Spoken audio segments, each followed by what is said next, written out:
Tigers heard right here on 92.3 The Fan. 13-10 the final. Browns scored all 13 of their points in the final 3:38 of the game. In his first NFL start, Quinshon Judkins ran for 94 yards and a touchdown. Guardians had their 10-game winning streak snapped. They lose to the Twins on Sunday 6-2 as Matt Festa gives up a 2-run homer in the 6th. Hunter Gaddis a 3-run blast in the 7th. Guardians stay one game and back at Detroit for first in the American League Central. The Tigers lost to Atlanta 6-2 on Sunday. Detroit's lost 6 in a row and 9 of 10.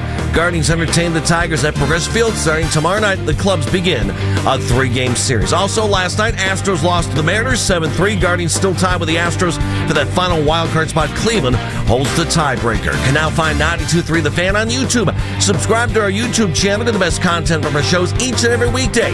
That's 92.3 The Fan on YouTube. Headline sports news every 20 minutes right here on 92.3 The Fan. From the University Hospital Sports Desk, I'm Jeff Thomas. Up next, time for the Ken Carman Show with Anthony Lima here on 92.3 The Fan. Find out what happened in Berea while you're working. The Afternoon Drive, weekdays at 2, 92.3 The Fan. The Ken Carman Show with Anthony Lima. Shotgun throwing over the middle, intercepted! Picked off by Delpit. He's at the 20, far sideline, tackled by Love. Now he's still going inside the 5. Full house backfield from the 1. Give to Judkins, pushing, touchdown! Quinshon Judkins! This is a 43-yard field goal try to give Green Bay the lead. It is blocked! Ball's down to the ground, and Greg Newsome falls on it! And now Andre Schmidt for the win. I'm sure there's other kickers you can find, so I'm not worried about them finding a kicker between now and next week, but no more. There's no investment. It's a zero-sum game, sir. You either make the kick or you don't make the kick. You couldn't make the kick, goodbye. From 55 yards out. Bojorquez kneels at the 45. Just hit the kick for crying out loud. That's great, Kenny. What are you talking about? I think he tried to hit the kick. Then if you don't hit the kick, then find somebody else who did. I know he didn't try to miss it on purpose. I know he tried to make the kicks, but you didn't make the kicks. I'm sorry, son. You got to go. 2 seconds left. Snap is back. Kick is up. And the kick is right down the middle. And it's good. Wait, it's good. Andre Schmidt nailed it. Green Bay's throwing a helmet. Time Green Bay. The Browns have beat the Green Bay Packers. This is Cleveland Sports Radio, 92.3 The Fan. Super Bowl! Super Browns! Yeah!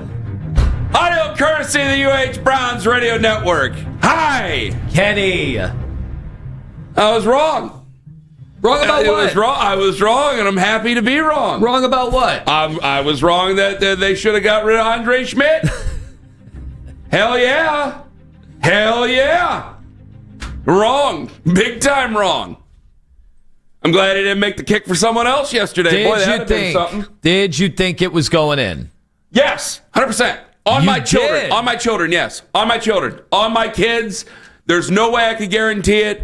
I swear to you, hand to God, anybody listening, anybody watching on YouTube live right now, I'm here. I'm telling you, I thought the kick was going to be made. It was from 55 out. I go, there is no way he doesn't make this kick. He's making this kick. There is no doubt. It's too poetic. It's absolutely happening. He's making the kick. I was already ready to celebrate the victory. So it was more was more about the argument than anything else. Every time. Yes. Well, yeah, a little bit, because it's such an inexact thing.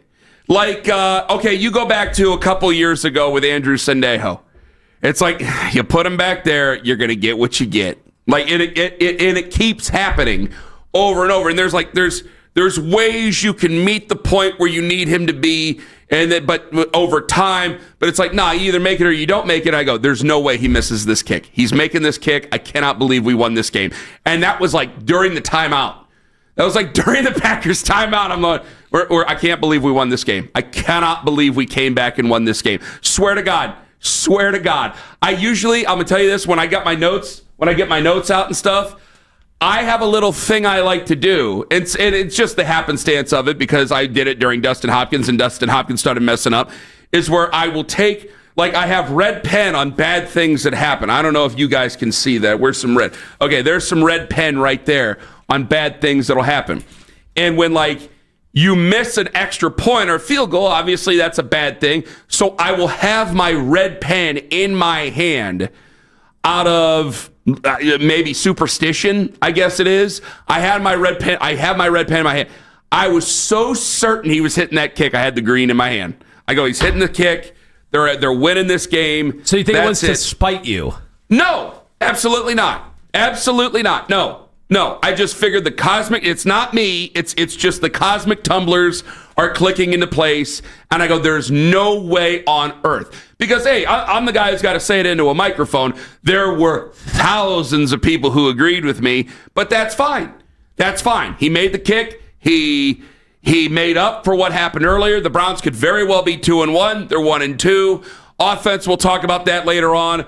The defense, they deserve to win. They got to win. Special teams, hey, Bubba Ventrone, when you're bad, you're bad. When you're good, you're good. You got a blocked field goal. Some of that's going to be by design. Absolutely got to give Bubba Ventrone credit for that one. Ripped him apart last week. He gets credit this week. That's the way it works. And damn it, that's the way it should work, should it not? Do I not give you credit? Like, I'm not going to continue because we say strong things to dig deeper and deeper and deeper into it. Now, you could look at the Browns and say, all right, but by the sum of their parts, they should finish here, here, and here. But just because you're wrong in an argument or you're wrong for that moment in an argument doesn't mean you immediately dump on it.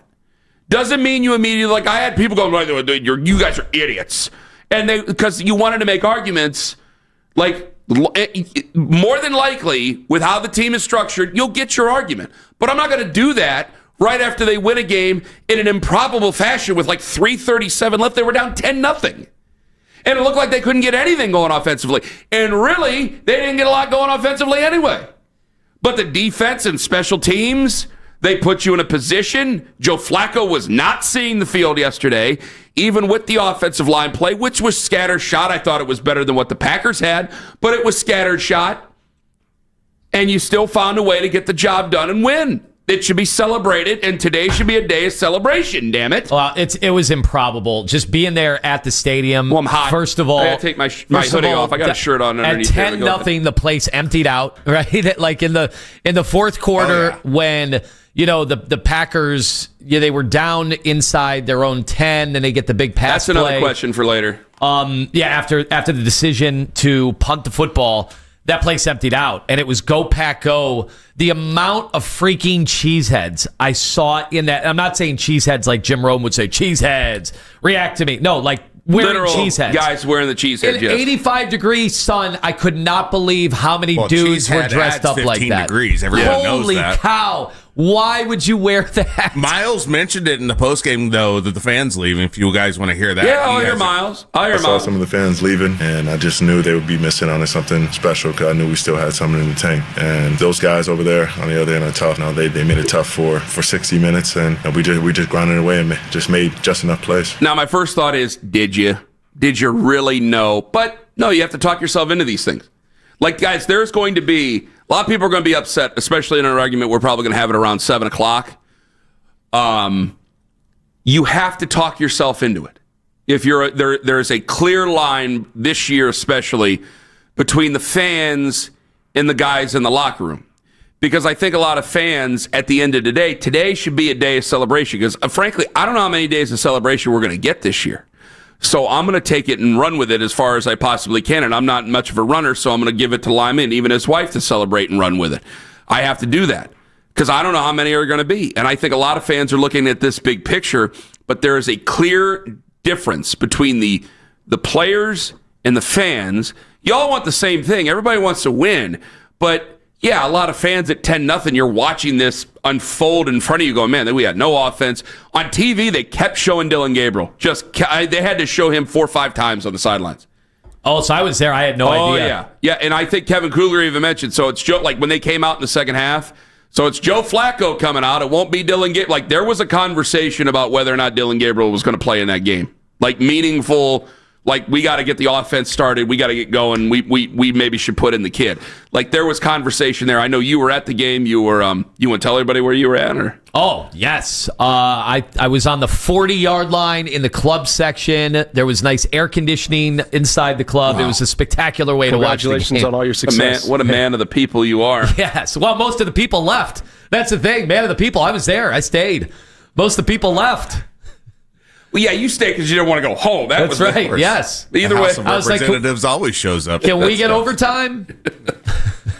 Ivory Towers. I'm happy for Andre Schmidt. I'm happy for Browns fans. Happy that he hit the field goal. I'm happy that it won, or happy that the Browns won. Happy that I got to celebrate a Browns win yesterday. It felt like a wonderful moment for everybody involved. I felt great. It felt I feel great. It was kind of the Cincinnati game. In many ways, because you should have won that game. This one you should have lost. So it feels like their record is probably what it should be. You need your defense to be superhuman. And the thing is, they can be. Like, that's how good they are. I don't know. Like, it's going to be really hard for them with this offense. Like, obviously, they're just, on paper, they're just probably still not going to win a ton of games. But, you can talk yourself into that defense having you in position against just about anybody because of what you did to the Packers yesterday. It's that hard to do anything against this offense. And we've seen the entire Cincinnati game, the entire Packers game, and for a little over a half in the Baltimore game, your defense has just superhuman capabilities. So 216-474-0092. I think a lot of people are excited. And I think you should be. I thought, you can't. And if you want the coach fired, like, you're not going to get fired by winning games. You're not going to get fired for winning. So I'm sure we'll get some people in there that they don't care. Fine, I can't weed them all out, but there's going to definitely be some people in there. 216-474-0092. I think there needs to be a small conversation here. Like, did I learn a lesson? And I think I've learned a lesson. I still do not believe about what? I still do not believe there's because I was an emotional guy, and I've said many times over, like, I can't just fire somebody. When it comes to head coaches and general managers, I can't just fire them because I'm mad. Like, I got to cool off. And I had said, like, I'll cut the kicker because it's a zero-sum. I mean, you guys all, he played it in the open. I still do not believe in development in that position. But I watched the NFL yesterday, and I saw the Falcons just be terrible. And their new kicker that they picked over Younghoe Koo, they let Younghoe Koo go. And the guy that they picked over him, how many he missed yesterday? 3 or something? I mean, I know it was 2 for sure. Yeah, he missed a couple that were bad. And fans, fans don't want. I mean, they kind of like Younghoe Koo down there in Atlanta. I see jerseys on TV. Yeah, it's one of the rare kickers that people wear their jersey. They like him down there. And they all want Raheem Morris fired. And I'm going, do I really want to? Because I remember last year, like at the end of the season, and I go, do I really want to be agreeing with Raheem Morris on a decision like that? Do I really want to do that? And I go, that's pretty knee-jerky. So, yeah, it was a knee-jerk reaction. And I hope to get better from it in the future. Well, as we said... But I hope we're not all in a position to have that conversation in the future. Well, as we said at the time, it's like... how these teams have all proven, and GMs around the league, where they spare no expense. They have these huge analytical front offices. So many teams do now. It's not just the Browns. There are so many that do. You have so much in the way of research, best practices, lump them all together, and they're just guessing on the kicker. Like, we can just admit that. Yeah. There's no coaching the kickers. Like, there's no Bubba Ventrone is gonna go over the footwork of Schmidt, midweek. No, it's just, hey, I'm not going to bother those guys. Just pray they make. Like, we'll stand around and we laughed about like what kind of a kicking competition it was and why they shielded the guys from the media. Like, what are we doing in the end? We're just guessing. We're totally guessing. My only argument with you in week 1 was that getting us any closer to a resolution, or did it just make us feel better to want to cut the kicker? No, it would just have made us. I don't feel good cutting anybody. I guess it was just out of like, what is your standard? What are you standing for? And by the way, like when you say like, well, you won't cut the kicker, you're clearly not serious about winning. Well, he just hit a game-winning field goal, so clearly you're serious about winning.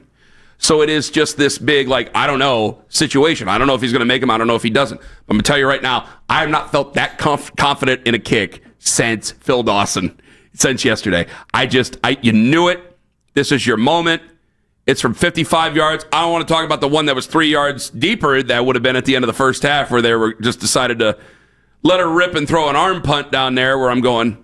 And somebody had brought it up to my attention going, I think I got a text or somewhere someone's like, man, if we're not willing to kick one at the end of the first half, that's the confidence you have in this guy. But it's 55 yards. You got to try it. It's the end of the game. There's 2 seconds left to go on the clock. Like, you got to do what you got to do. And he hit it, and I swear to God on my children and anybody out there, I know that it doesn't mean anything to you guys because I say it a lot, but I want to make sure I know it, is that I felt he was going to hit that kick. And I was holding the green pen, and I was ready, and I was already, like, coming to terms with, like, I cannot believe they're 1-2. I cannot believe it was, what was it, 3:37, I think it was that Nathan said when they came back from break. I think there was 3:37 left. They were down 10-0. And it didn't look like they had anything going offensively. And they really didn't have a whole lot going offensively. I mean, they had some big plays on special teams and defense, but damn it, you had them big plays on special teams and defense, and you came back from 10 down, and you scored 13 points in a very short period. You scored 10 points in like 37 seconds or something like that, or 50 seconds, and then you came back, and you won that football game, and all that matters is that you won 13-10. That's it. That's all. Final score, Browns 13, Green Bay 10, and I think it's a day of celebration. I don't know what the future holds. I'm sure that people will probably feel differently in the future at some point. I don't know what the future holds, but I'm going to take today to celebrate a Browns victory over a team that a lot of people believe have, including myself, have Super Bowl aspirations. It was a dumb pass by Jordan Love. I'm still confused. Take that. I said I'm happy. You would have thought he was throwing the game if you were just an observer of that game. He was not under pressure, and he just threw us the ball directly. Like that is out of the Emmanuel Class A School of How to Throw a Ball. Holy cow! Like you always. I mean, we definitely we're on the same page here. We definitely lose the game if they call a run play on 3rd and 3. I would have thought so. Yeah. There's no way the Browns come down the field and win the game. There's just zero chance. I would have put it at 0. You were confident in the kicker. You would not have been confident in an 80-yard drive or anything like that. No. Have they just run the ball and punt? Yeah, you're right. You're right. So it's an all-time gag job. 216 that we will take. 474-0092. How happy are you for Andre Schmidt? You should be thrilled for Andre Schmidt. I am. Good for him. Good for the Browns. How long does he keep his job now? We'll find out next Sunday. It's make or miss league, right? It's a make or miss league. We'll find out next Sunday. But I've learned a valuable lesson in my own anger, though. So you're not giving him a couple games. It's still, if he misses the game winner next week, you cut him. Let's not discuss that right now. Let's discuss that later in the week. All right? Bring that back. Mitch, write it down. Bring it back later in the week, and we'll discuss it. Today is not the day. Today is not the day for me for that. 216-474-0092. Also, how good exactly are the Browns?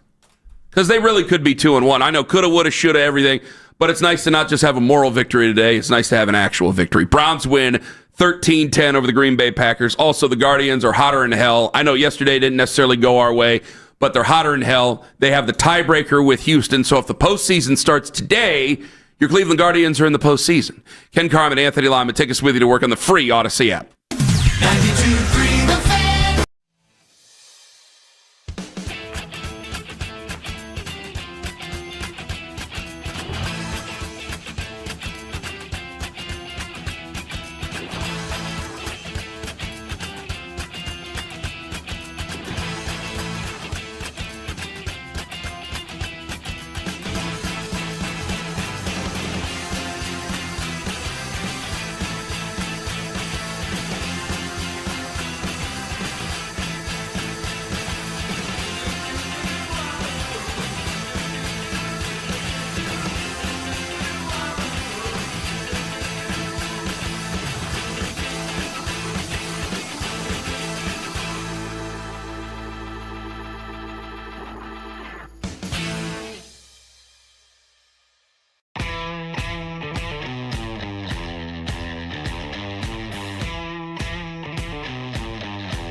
transportation in October? Try walking, biking, or taking transit to get to work, school, or other destinations, and log your trips on GoHio Commute to participate in the Lake Erie Go Carbon Free Challenge, sponsored by NOACA. Reduce your emissions to improve air quality. Whenever you need to talk about the Browns, we got you covered. We are Sports Radio 92.3 The Fan.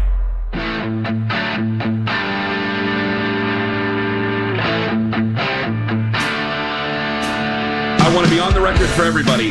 If they bring in a new guy next week and he misses kicks, get rid of him too. And then if the next guy goes up against Green Bay and he misses kicks, does this sound like a off he sound goes. formula for a football team? I don't care. 2 seconds left. Snap is back. Kick is up. And the kick is right down the middle. And it's good. Wait, it's good. Andre Schmidt nailed it. Green Bay's throwing a helmet. Time Green Bay. The Browns have beat the Green Bay Packers. Just try to stay calm and just go back to my process. It got me this far. Like, there's no need to start changing stuff and abandoning certain things. You know, just get settled into it and just believe it and trust. Good for him. Audio courtesy of the UH Browns Radio Network. Good for him. I hope he's the kicker the next 13 years. I swear to God, as long as he possibly can. I hope he becomes Adam Vinatieri for us. I said Jan Stinnerud after week 1, and someone's like, Kenny, he's only hit like 67% of his kicks. I was just thinking of a Hall of Famer. We have a much higher standard for kickers than we had back in the day. So that has to be mentioned. But good for him. I hope that he is I hope he's the kicker for years and years and years to come, and I hope that this is a footnote in the history of it. I hope I get to tell this story at someday. Hopefully this team figures their life out and can start to win many football games to where it's not a giant celebration after a win. Like, I don't know, that's a pretty big win no matter who you are. I mean, coming back from 10 down like that, that's still going to be a big win. But like like a win doesn't feel like a golden gift from God. Like, that's what it felt. It felt like a gift of life yesterday. And I hope to a point that it's not that way someday, and we win, and it's usual, and it's kind of old hat, but we enjoy it still. And I hope he's the kicker for us. I hope he hits kicks in big games for us. I really, really do. It was so many ways. It was like the 49ers game all over again, a couple of years ago when it was P.J. Walker and you're going up against a Niners team that you're thinking is P.J. Walker. You're thinking is going to be a Super Bowl team, and they are you. No, it's just Owen. It's Owen laughing because Joe Walker. Right, I have J.J. Walker.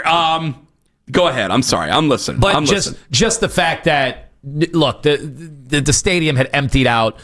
It was another team takeover in your stadium, which made it feel all that much better to hear the Go Pack, Go Chants the entire game. And nobody thought you're going to win. Nobody thought, even in that building, the people that stayed didn't think they were going to win. That's when it feels extra juicy.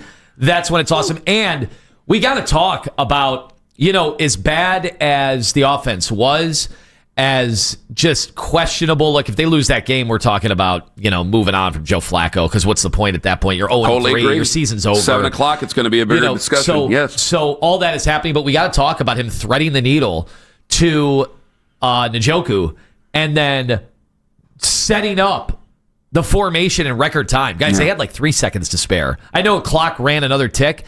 I've never seen that kind of an operation. Like, that looked like a Super Bowl team. Yeah, they knew what they were doing. They have clearly practiced that more than just about anything else. I had to write it down. Like, it was like, well, that was impressive to see them do. I thought the game was over. Usually you would bungle that. Yeah. When he completed that pass, there's a few reasons why I thought the game was over. First of all, obviously, middle of the field.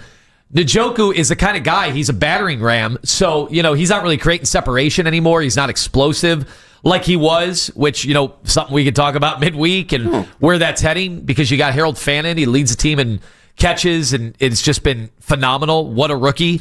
But it's like, don't forget about me. He catches the ball, and I'm like, oh, God, he's just going to run over a bunch of people, and we're never going to get another playoff.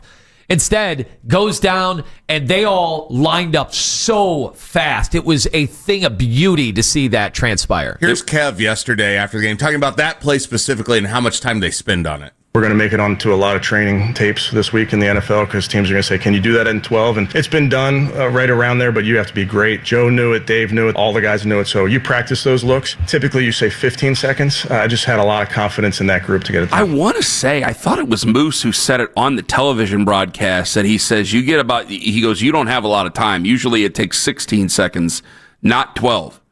And damn it, you got it down there within 10 seconds. 9 he seconds, goes really. down. He goes down at 9. Yeah. That most teams don't get that off. Well, and it's that package, they're so tight. It's not like they've got guys standing out on each sideline. And everybody knew that everybody brought it up in postgame how much they work on that specific play. Mm-hmm. It was really a beautiful thing for as much bad offense as there was in that game. Not only what that, a beautiful play. And Cedric Tillman with 5 seconds, they pretty much lined up at 5 seconds. He is pointing to the referee as if he's going to sit down, unfold the chair, hang out. Like that's how elite. That might be the most elite thing I've ever seen the Browns offense do in my lifetime. That was how incredible that was. Hey, the 12-second drill is a new thing, and we got to learn to do it. 216-474-0092. We got Lima Lakes coming up at 6:43. Kevin in Georgia, you're first up on the Fan. He's listening on the free Odyssey app. Hello, Kevin.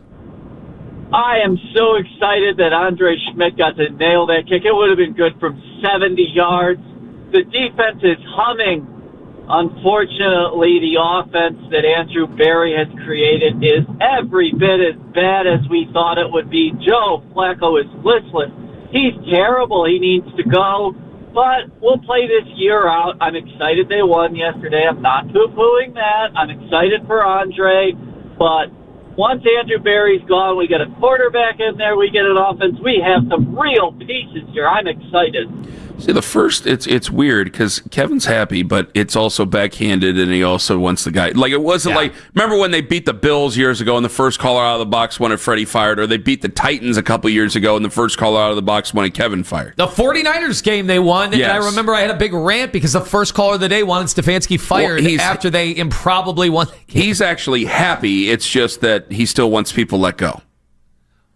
We're gonna be talking all year because like you're not changing your forecast on the team, right? Like you still think they're gonna lose a ton of games this year, right? That offense, like how many games can you truly win? I mean, you have to, right? With that, but at the same time, like you sit here and you go, man, if they lose a bunch of games, but the rookie class continues to shine, and the rookie class is everything. With this team, like what do you do in that situation? You finally piece together a good draft. 216-474-0092. Eddie on the road. You're next up on the Fan. Hello, Eddie. Hey, guys. We were at the game yesterday. That was a worse stadium takeover than a Steelers game when we're 3-12 going into the last week of the season. So that was terrible, and it was awesome to get the win. Thankfully, it's a 4-hour show. You guys can get in the nitty-gritty of how bad the offense is. But I got to say, Myles Garrett, I've seen every snap that guy's played. It's on a different level. He's so fast this year. It's insane. I've never seen him play this fast. And I think that leadership that you've always wanted from Myles, you're never going to get it with his rah-rah stuff. But he's playing so fast and so energetic. That's the type of leader you need to keep that defense going all year. So thanks, guys. Joe had the tweet after the game yesterday. I don't know if it was after the game. It might have been during the game that he's the most impactful non-quarterback in the league right now. That will come back. If the season goes the way a lot of people think it's going to go, this is going to be a downer statement. I think this is actually his prime. This is his prime year. It seems like it, right? This is him at his apex mountain, his peak, at the very tippy top peak of his powers. Now, depending on how they finish this year, I think a lot of people are going to have different ideas about whether or not it was useful or whether or not they made the most of it. I think a lot of people know where that's probably going. But he is playing at a totally different level than everybody else, and you're finally seeing it. You saw it a little bit a couple years ago, but like there's so much attention paid to 95 that, and they're good players on their own right, but there's so much attention paid to 95 that 91 is able to get in. That Malik Collins is able to get in. You saw Aiden Huntington yesterday. Sorry, that's going to happen a lot. They saw Aiden Huntington yesterday show up in the backfield there. You saw Mason Graham show up. Like, there's going to be a lot of attention given, and then that means that you finally have some horses other than him that can get to the ball carrier and get to the backfield as well, get to the quarterback as well. I almost feel bad for those guys on the defensive line because they're not going to get talked about. No. And I don't know, obviously this is good defensive line was dominant, a couple of years ago, but they've lost some guys, and here they are again, repeating it. And so in the end, Myles is going to get the credit, and it's tough to even evaluate those other guys.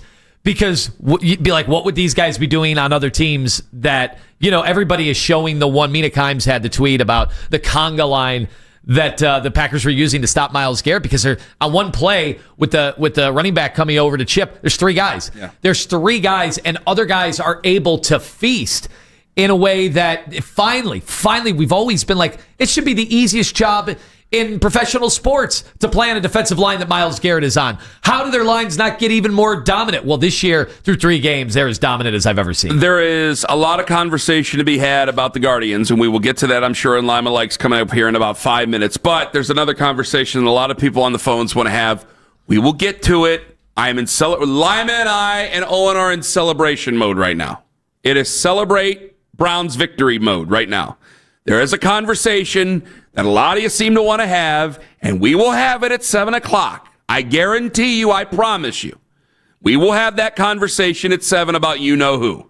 Ken Carman, Anthony Lima, Daryl Ryder, 820 on the Fan. North.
content from your favorite shows on The Fan each and every weekday.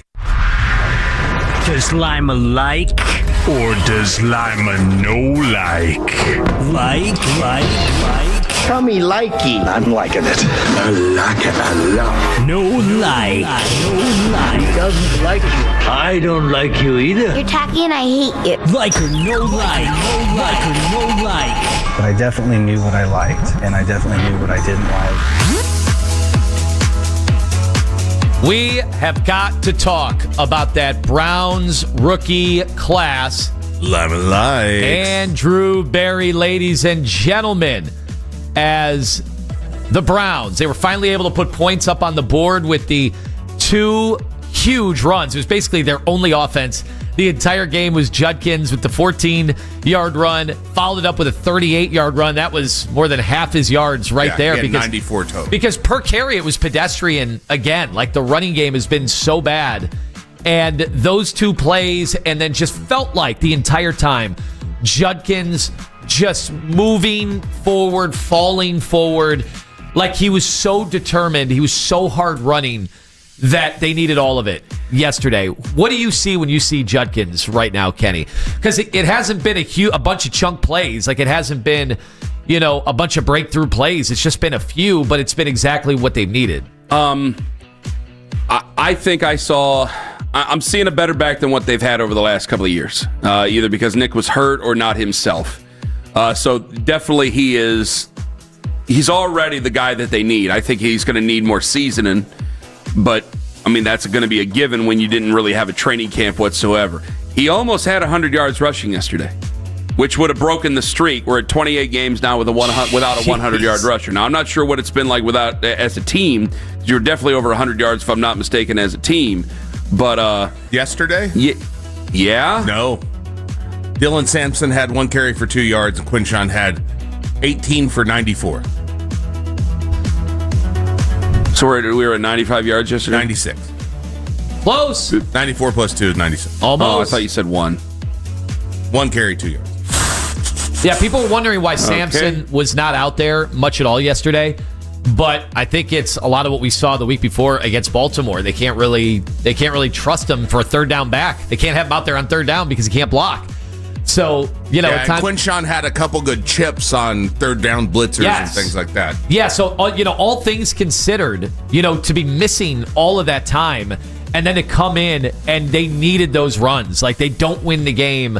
They don't get in position for a field goal. You can't just pass interference your way down the field every time. Well, I'm hoping if that offense can go with him, then I'm hoping it's going to make Joe Flacco a little bit more confident because we're going to get into this at 7 o'clock more, but he's just not seeing it. So if they have a offense that does have some balance to it and you can run the ball effectively, it should be able to open up some passing lanes for Joe Flacco is what I'm pointing out. We have to talk about the best two-way player in all of football. I'm alive. Not Travis Hunter. It's Aiden Huntington. This is just such a crazy story. I mean, the guy, he started, I don't know if people realize, he started his career at Kent State. And then, he bounces around Louisiana Monroe, Tulane, undrafted, gets picked up, and they're using him in so many different ways. Defensively, he had a move. Myles Garrett's half a sack yesterday. Yeah. That was all created, not by Myles Garrett. It was created by Huntington. And then, of course, they bring him in on those heavy sets offensively. Mm-hmm. And it's like, good luck. Good luck on, these Philadelphia obviously has their tush push. We have this dude that comes in to create havoc. What a great story, Kenny. It has been, and I like that they knew the story right from the beginning on the television broadcast. The guys who work out together, Aiden Huntington and Myles Garrett. It was nice to see him show up there. And it was great to see him on the one. It was goal line when they scored because he just blew up the spot right then and there, and they followed him in. So he was in that Nick Harris role. Yes. Over the last couple of years, so I haven't seen him going. Yolda Froho. Have we seen Yolda Froho? Oh, that's right. Yolda Froho. Holy cow! Have we seen him go in motion yet, though? I don't. Has he come down yet in a wing? It's going to be there. It's going to be there at some point. Percentage chance that he gets a touchdown this year. Yes. Percentage chance that he gets a. I like that. Oh, 1 yard line. We got to give him the ball at some point. I mean, normally you don't do it. I wonder if I don't know if the offense is ever going to be putting him in a position where it's like, all right, we got one to throw away. Let's try it with Aiden Huntington right now. But I could see, though, they love him. Stefanski loves him so much. He mentioned him in the final preseason game in the post. Like, they love him. He's going to be there for a while. All right, also, quickly. Lima likes. I mean, you knew they were going to win when they had the Bone Crusher out there before the game. Doing Never Scared. Yes. Used to be a staple of our tailgates back in the Muni lot way back when. Was he the one who said that, let me see your hips swing? Was he the guy? He looked like he was in his 70s yesterday. Everyone's like, wow, Bone Crusher. Looks old. It's like, well, you haven't seen him in 25 years. What'd you think? That was not him. He was just he was electrifying. No, he's saying never scared. Never scared. Oh, yeah. that's it. That's Bone And you know Crusher. what? You know what? Your kicker with the game on the line, 55 yards, never scared. Also, thank you Lima likes. to the guy, the bathroom attendant, the dude wipes guy. Offered me dude wipes right after I went to the bathroom. Okay. It was very interesting. I didn't know I was getting that kind of concierge service. The dude wipes. The dude wipes, it's so interesting. It's a big part of their marketing plan. It's a big partner of theirs. And yet everybody uses their name to mock the Cleveland Browns. But the guy was very nice. He offered me dude wipes right after I went to the bathroom. Told everybody you hit the bowl during the... Well, hey, he was ready to go. I think he was in the stall. They have one of those at Notre Dame the next time you drive through. I think he was in the stall next to me. We got to give Lima likes. some love to Baker Mayfield, ladies and gentlemen. I told you I'm on the bandwagon. He's 3-0, 3 come from behind wins, and he was giving his coach some love after the game and his ex-coach a little bit of shade. I loved it, and it's also their D coordinator was the one that cut me in Carolina, so it was a lot of stuff was personal today. Son Reddick, former Jet, a lot of people. I'm not side-eyeing Anthony because of that. I'm side-eyeing Anthony because of what he's going to do to you later. And it's not today, and it's certainly not tomorrow, but just you wait. Danny, what are you talking about? Nothing. Nothing at all. I am on the bandwagon. I ain't saying nothing We'll other get than to that maybe later in the week. Folks, Lima likes. your Guardians, if the season were to end today, Owen, you were right. A lot of us are wrong. They would be in the playoffs if the season were to end today. But they're not done. That's true. As they are coming for the division. We have 6 left. Unbelievable. What a turn of events. This is the story of baseball right now. I don't think people realize it here. Maybe they're getting to realize it, and I think we'll get some sound later, I think, in the show from your manager, who is calling the fans. I can't say out. I think he's telling them to come in. What an awesome weekend. I mean, Detroit is choking everything away, and you guys, your baseball team, is seizing the moment in a way. I said all year, it's like, well, there's nothing special about this team. What they have done the last 2 weeks, what do they 3 say? weeks special. We got to get some ears on 97.1 up there in the I'm newsroom. sure, too, because the Lions play tonight, so I'm sure they have talked about the implosion of the Tigers. They got nothing else to discuss. The Lions play the Ravens tonight. Now, that's a big game. That's a pregame, but obviously with what's going on there, they have to be talking about the Tigers right now. That's a bad run for them. Is that it for about last night? That's it for about last night. And Lima likes. Standing as only. Did I say about All the last night? segments. Is that it for Lima likes? They're all done. About last night. Coming up at 7:45, 216-474-0092. Even with the win, a lot of fans are calling for change. Yes, you guys wanted to have it for an hour.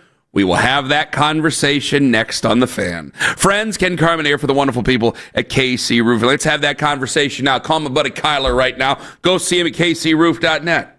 If you need roofing done,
They have basically a Shador period. Other teams do it, for young guys, like a developmental period, but he gets an extra 8 to 10 reps just for him at the end of every practice. Catch Odyssey NFL insider Ross Tucker on Afternoon Drive every Wednesday at 4. We are Sports Radio 92.3 The Fan.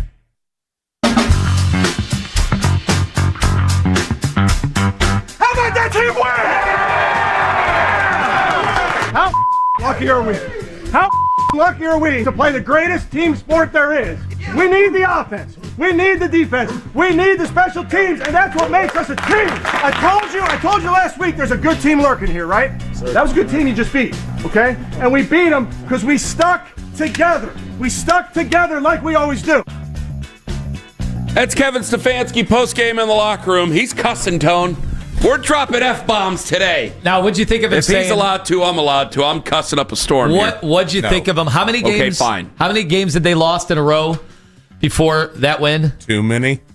Was it 8 or 9? I don't know. A whole bunch in a row. So they always stick together in losses. Yeah. So well, in the season you can stick. Early in the season you can. Why not? Yeah. No, I'm just saying. He's talking about how they always stick together. It's like, yeah, but you always lose. So it's nice that you stuck together in a win. No, you don't want to come apart in a lose. That makes it even worse. Or in a loss, that makes it even worse. But that's the thing. They've definitely come apart. They definitely fell apart at the end of last year, and obviously the first 2 games of the year. But it was a testament to so much. You saw a lot of look. We're not going to sugarcoat it. The offense is horrific. They might, if they have the best defense in the league, do they have the worst offense in the league? It's up there. Got to be right.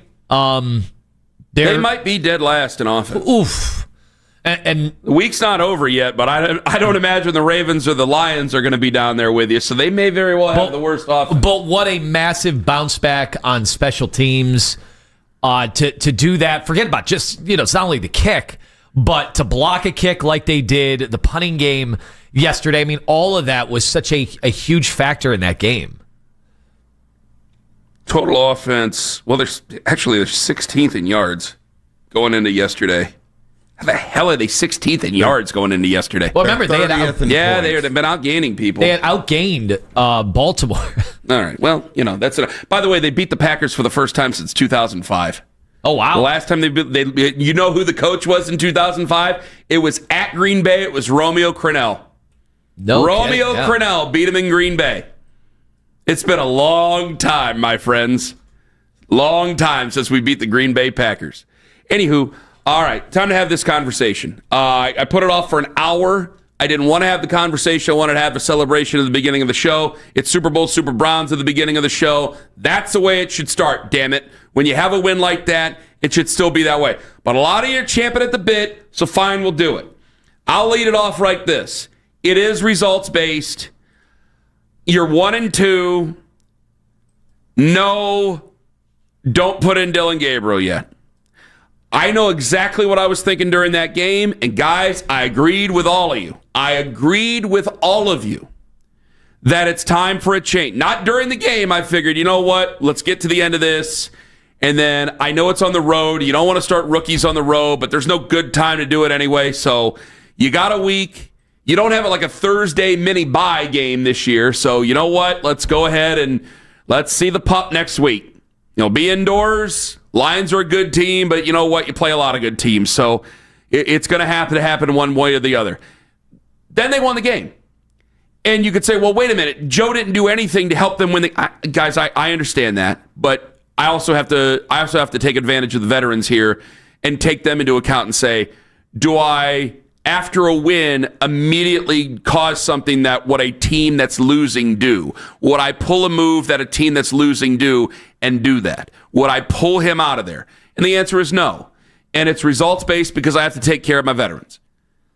And I think that that's the way that those guys are thinking right now.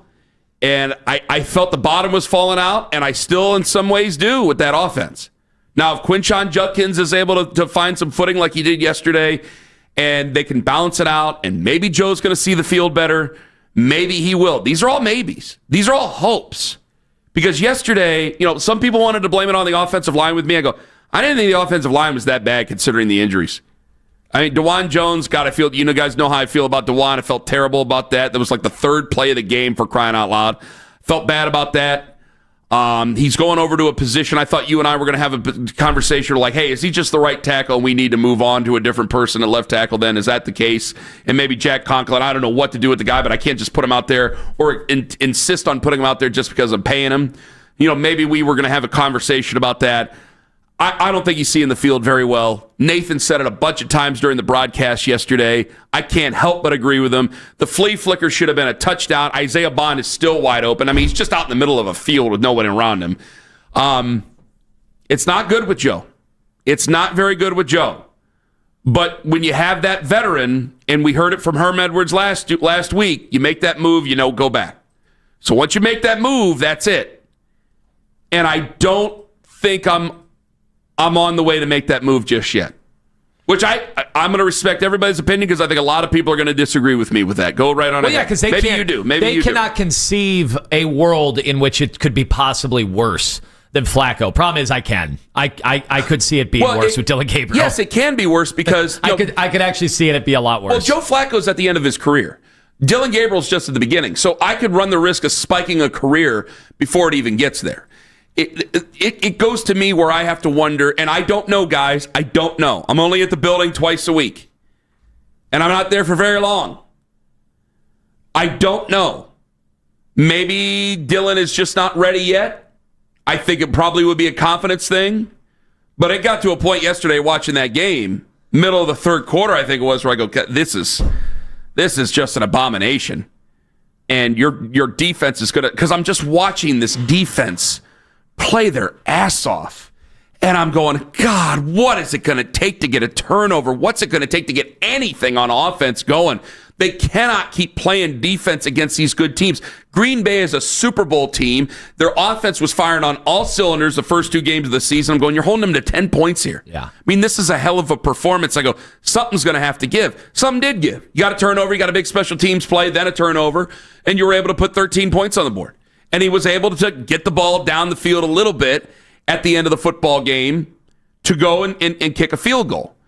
But the overall sum of it ain't great. But because they won, yes, it's results-based. I have to think of my veterans. He starts next week against Detroit. It's a week-to-week thing now, but he starts next week against Detroit. Yeah, I mean, if they would have lost the game, I would have said, yeah, I don't think Dylan Gabriel is going to solve many of their problems. But I'd probably start him because you're 0-3. What's the point? But you winning that game changed it. It did change it. I know maybe people think we are being way too results based on that, and it's not about a process. That's the whole point of it. Yeah, it kind of is in this situation. Well, 216-474-0092. Do you think are you keeping Joe Flacco or are you letting Joe Flacco sit and you're putting in Dylan Gabriel? Which one are you doing here? Because I think there's going to be some people going, no, you go with the better player, you go with the guy who's going to help you, who's going to give you a better chance to win against Detroit. And I think a lot of people, even though they haven't seen Dylan Gabriel really play in an NFL game other than garbage time last week against Baltimore, they're probably going to say Dylan Gabriel. I think we're going to get some major pushback on this because I think Kevin will get some major pushback on this, especially if it doesn't go our way in Detroit next week. Well, we'll figure that out when we get to that point. But Kevin's not making the decision to change from him. I don't think I would either because the season is 1-2. And if we're all going to be results based on everything, I've made this argument many times. At some point, you have to answer for what's up on the scoreboard. We talk about process. They argue process all the time. And I go, guys, you have to answer for what's on the scoreboard at some point. You're driving your fans crazy. Okay, well, the scoreboard says 13-10, and the record now says 1-2. And 1-2... whether you think, you're probably thinking big picture going, Kenny, there's no chance. They're not thinking that way. Oh, yeah, they're thinking playoffs. They're thinking playoffs. Yeah, of course they're thinking, how do we do it to get to 2-2 now, get this thing back to 500 at the end of September, and then get moving into the month of October. That's your goal right now. Because as Lima says, there's always a bad team that makes the postseason. And you can get in, depending on how it falls. It might not be that way in the AFC, but you might be able to get in the way that is not probably going to be possible, but you have to talk yourself into it if you're in that building. So yes, it's results-based, which seems to be the silliest thing for it. I got to keep my veterans going because once you make that move, that's about it.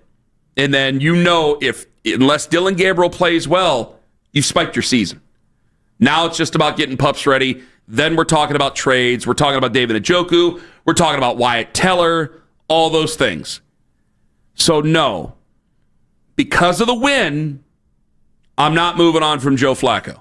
Even though, boy, it was about late third quarter, I was ready to move on from Joe Flacco there yesterday. I don't know how you would disagree. Did you disagree with that comment? It was looking bleak. Let's be honest. But I got to give Flacco credit for being able to engineer by any means necessary to get them in position with that throw to David Njoku. That was huge. That was absolutely huge. That was a job-saving throw. 216-474-0092. All right. Are you moving on from Joe or are you keeping Joe? I already got one person said you scored 13 bleeping points. What are you talking about? We're off and running on the YouTube. 216-474-0092. Ken Carman, Anthony Lima. You holding on to Joe or are you sitting Joe and putting in Dylan Gabriel right now? Because a lot of folks want to have that conversation. Fine, we're having it. Ken Carman, Anthony Lima, live on the Fan. Tom Merriman, Merriman Legal. If you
YouTube channel to the best content from our shows each and every weekday.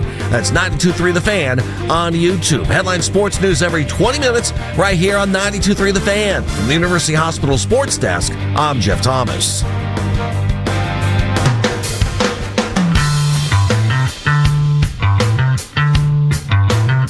It's hard to go out there and play games like today, keep it together, but that's what football is sometimes. And I mean, we have talked about it, the type of defense that we have, and just going out there and, capitalizing on turnovers and not making mistakes yourself. And, it wasn't pretty today, and it was tough. There was times where there probably were guys down the field that were open, and it's just, I didn't make it happen. And you feel for the group as a whole. I mean, everybody wants to go out there and perform and put up numbers, points, yards, all that stuff. And part of your job as a quarterback is to get that done, but also your job is to win a football game.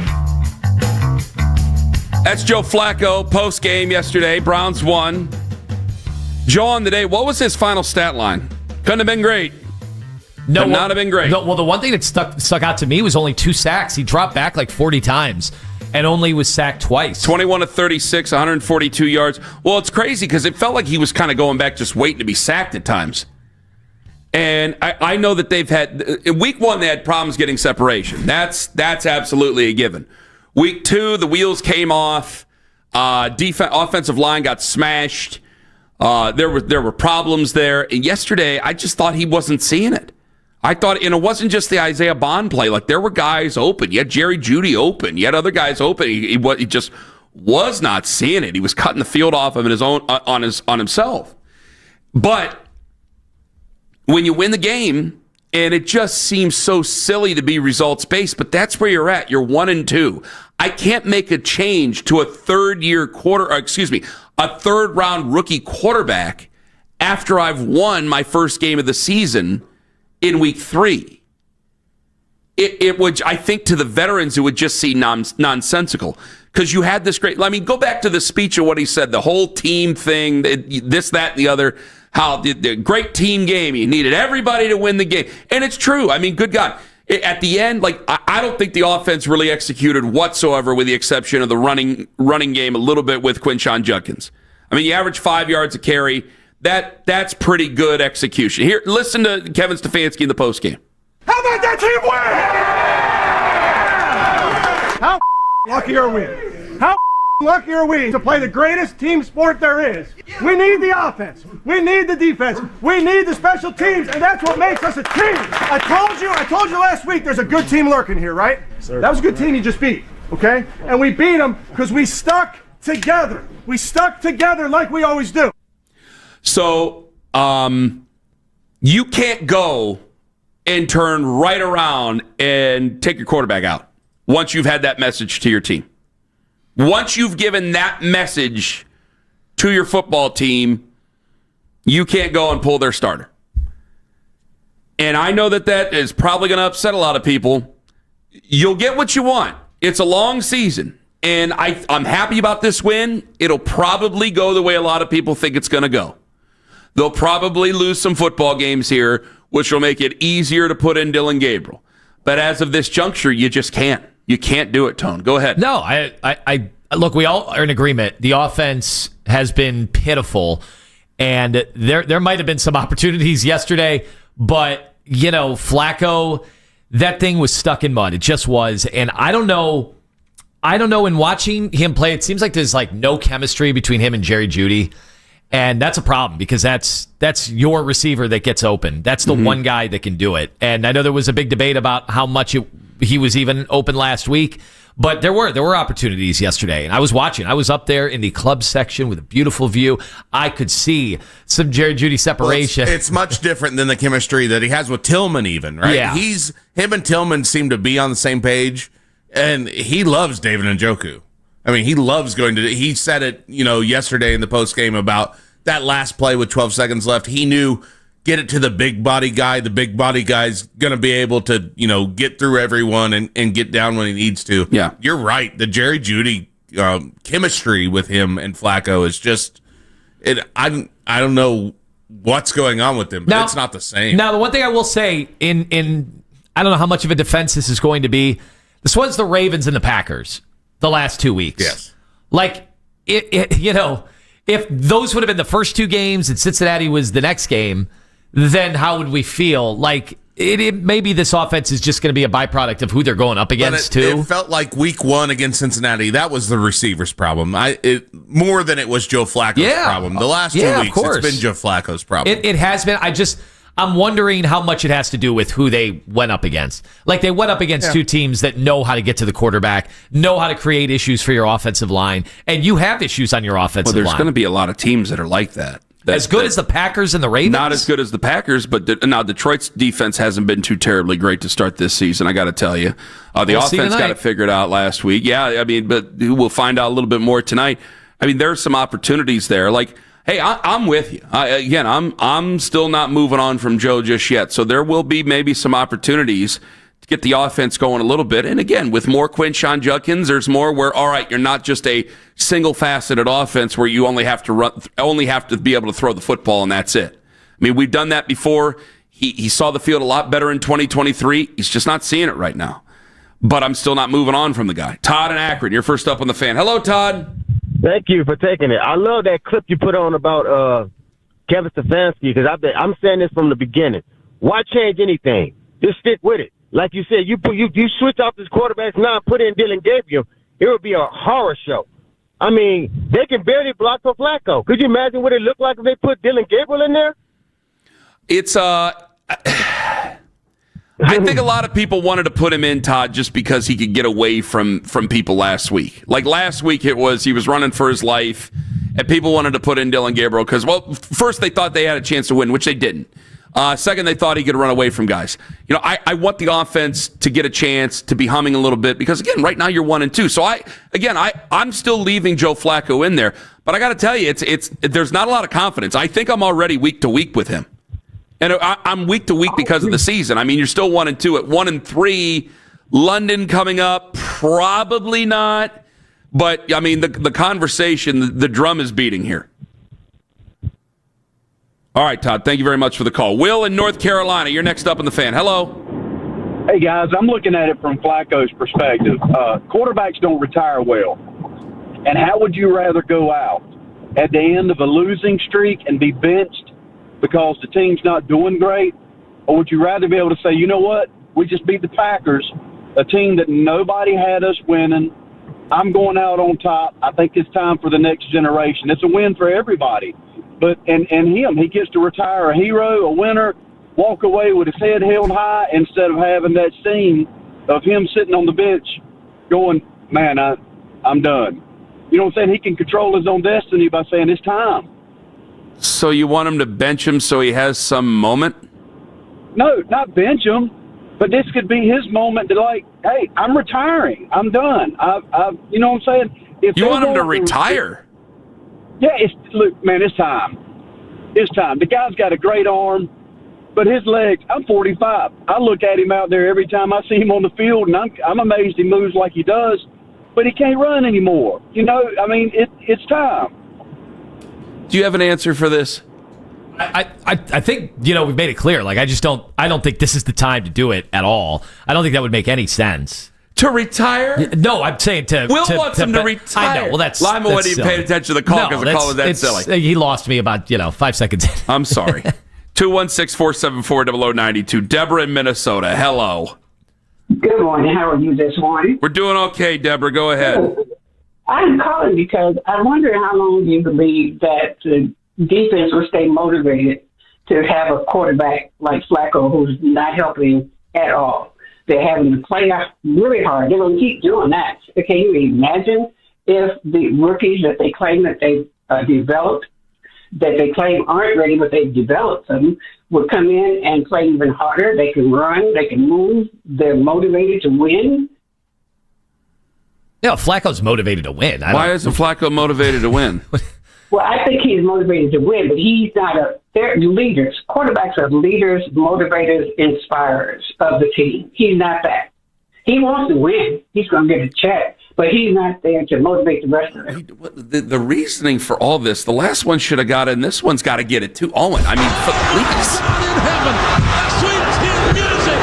What are we doing here. I mean, I just think if these are the reasons for jettisoning Joe Flacco, then I'm very happy with it. I thought this was going to be a very unpopular thing to say. If these are the reasons we're getting, like, he's not motivated because he's getting paid. He's motivated because he does have to answer to teammates out there, and he does have to lead. If you're 40 and you're coming back to play in the NFL, you're motivated. I got one person saying he should ride off into the sunset after a Week 3 win over the Green Bay Packers, which is a good team, but somehow that was going to be the end of it, or that. Like, the folks who want to get rid of him, you're not making a good case. That is awful.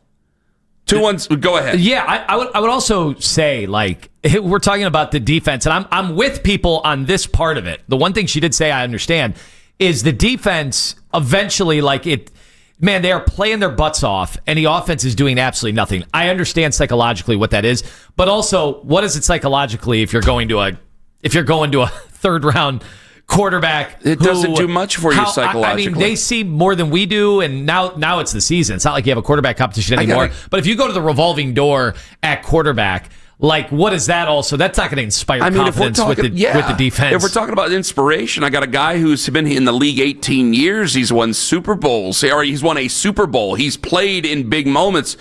Is the third round rookie going to inspire me in the month of September? That would seem like an odd decision to make if I'm Myles Garrett in the defense. To each other here, after a victory where Flacco did come through on that last drive. Like, we can't forget that. That was a awesome thread the needle throw, and then getting the guys lined up like they did. Do me a favor. We got to give him some.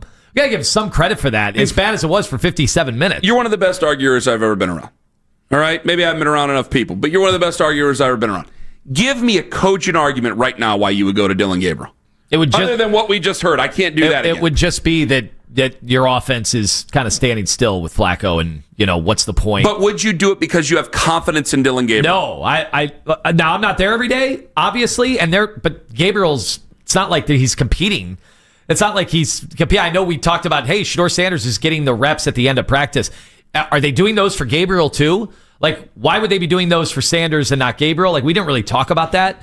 Like, Gabriel was taken, unless they thought Sanders was so far behind, but they're both rookies. Yeah. So I get maybe we should have talked about that last week. Like, should Gabriel be getting the reps at the end of practice? Go right on ahead and do that if you want to. We can have this because it's going to happen more and more. Guys, I think there will be a natural order of when Dylan Gabriel plays, but I don't think we can just sit here and make up reasons why Dylan Gabriel should be going in this week. Because these reasons we're giving each other these are terrible, bogus reasons. Retirement and inspiration and motivation. It's still September. They look pretty motivated to me yesterday. Now, I think that your offense could be anemic over time and that, your defense will eventually get mad at you. I'm worried about that. And if they were to start off 0-3, because I think you got no other choice. Like, the season, the difference in the season for a lot of fans, I think a lot of fans just don't think they're going anywhere as they are. But we're in a difficult spot where now I have to have 1 foot in Berea, 1 foot with the fans. I think a lot of fans are happy they won last night, but they're not changing their expectations for the season. I think the Browns right now are driving in going, how do we get this thing going in the right direction? We already got this win. How do we go and beat Detroit next week? And then we go and we get ourselves righted out and we start to march towards the playoffs. That's the way they're thinking. Whether you want to say that they're believing in things that aren't true or not, that's what they're thinking. So they can't make a decision like that unless Joe Flacco were to be injured. They can't make a decision like that right now. So there's no good answer to it because, it's exactly 3:37 left to go in the game yesterday. You're down 10-0. Your offense isn't doing anything. And it was your defense that brought you back into it. It was your special teams that brought you back into it. None of this argument is really based on offense other than, Quinshon Judkins ran the ball pretty well, so maybe I can find some balance and I can open up some lanes for Joe. That's as far as it goes. So there's no good argument other than you won, he's a veteran, it protects your veterans, it keeps them playing. If you were to make a decision like that, more than likely that backfires. More than likely. I'm like 90% sure. 216-474-0092. Terry and Akron, got to go quick, but go ahead. Yeah, I just think, Joe, all my life I've been a Browns fan. And Joe gave us the most excitement as a Browns fan that I've seen in a big part of my life. Why not protect him better? Bring in Dylan Gabriel. Can they use both of them? Are they allowed to do that in the NFL? Can they split the? Well, no, you've done it. I mean, great coaches have done it before. It just hasn't worked out well for them. Tom Landry tried to do it. Bill Walsh really famously tried to do it, and it didn't go well for them. Like, guys have tried to do this before. Was there a Colin Kaepernick, Alex Smith? There might have been. I thought they just moved on to Colin Kaepernick. No, there was an overlap there because Alex Smith actually came in and won that NFC Championship game. But are you giving me, Terry, are you talking about like different series, like rotating series or anything? Yeah. Yes. Why not? The offense is there's such a lack of rhythm. I can't imagine that helping. They're totally different guys. They're totally different guys. I think the processing is very good for Dylan Gabriel, but physically, is he ready to go out there and do it just yet? Is he ready to actually go at a high level and go with the speed of an NFL football game yet? The processing could be high, but is he ready for this? 216-474-0092. All right, I want to go from about last night. I want to go to this. I want to keep going with you guys. 216-474-0092. We got 40 minutes away. Daryl Ryder's going to join us. If you're on hold, stay there. Ken Carman, Anthony Lima. And you know what? If you did it yesterday, it's one of the rare occasions. I don't know if I would have blamed you. Ken Carman, Anthony Lima, live on The Fan. It's Anthony Lima for Fanatic Sports.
Slovakia, featuring $2.75 domestic bottles and $3 drafts. Details at birdie-kings.com. 92.3 The Fan has the most local sports talk in town, and you can be a part of it anytime you want. Weigh in on X at 92.3 The Fan and see if our hosts make your reaction a part of our shows. Powered by Scheiben Jewelers, Cleveland's premier jewelry store.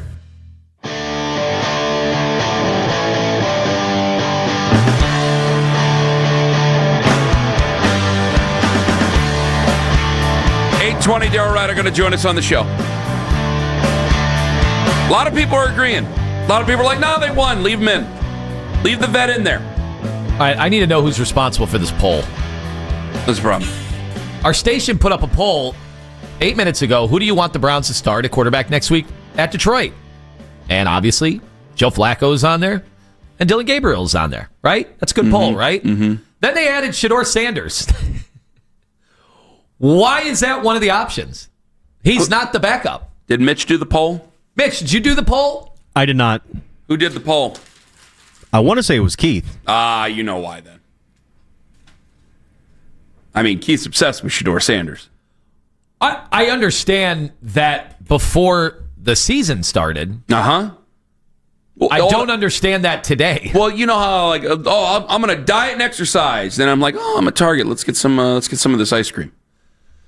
Old habits die hard, bud. Don't eat Target ice cream. Come on. Target ice cream is great ice cream. I don't want to hear that from anybody. But it says, who do you want the Browns to start a quarterback next week in Detroit? There's a football emoji at the start of that, because that's what we're talking about, football, so that's good. Yeah. And then it says, Ken Carman and Sports Boy Tony want to know. Sports Patone. Did either of us mention Shedeur Sanders? We didn't want to know that. I didn't mention Shedeur Sanders at all. But do you want to know? I wanted to know who they wanted. I guess he's off the hook just in that regard. I think he wants to make an argument and say, look how many people want Shedeur Sanders. You're wasting your time with Dylan Gabriel, that, and the other. Would you like to know? Yeah, might as well. The results of the poll. It's still an early poll to get the results, right? So, yes, I just voted. I clicked on Shedeur Sanders. 143 votes. And right now, Flacco at 53.8%, Dylan Gabriel 38.5%, and Shedeur at 7.7%. Perot coming in there. And Chunk. That's what we're calling Shedeur, Ross Perot now? And that's what he is? Chunk responds, come on, Keith.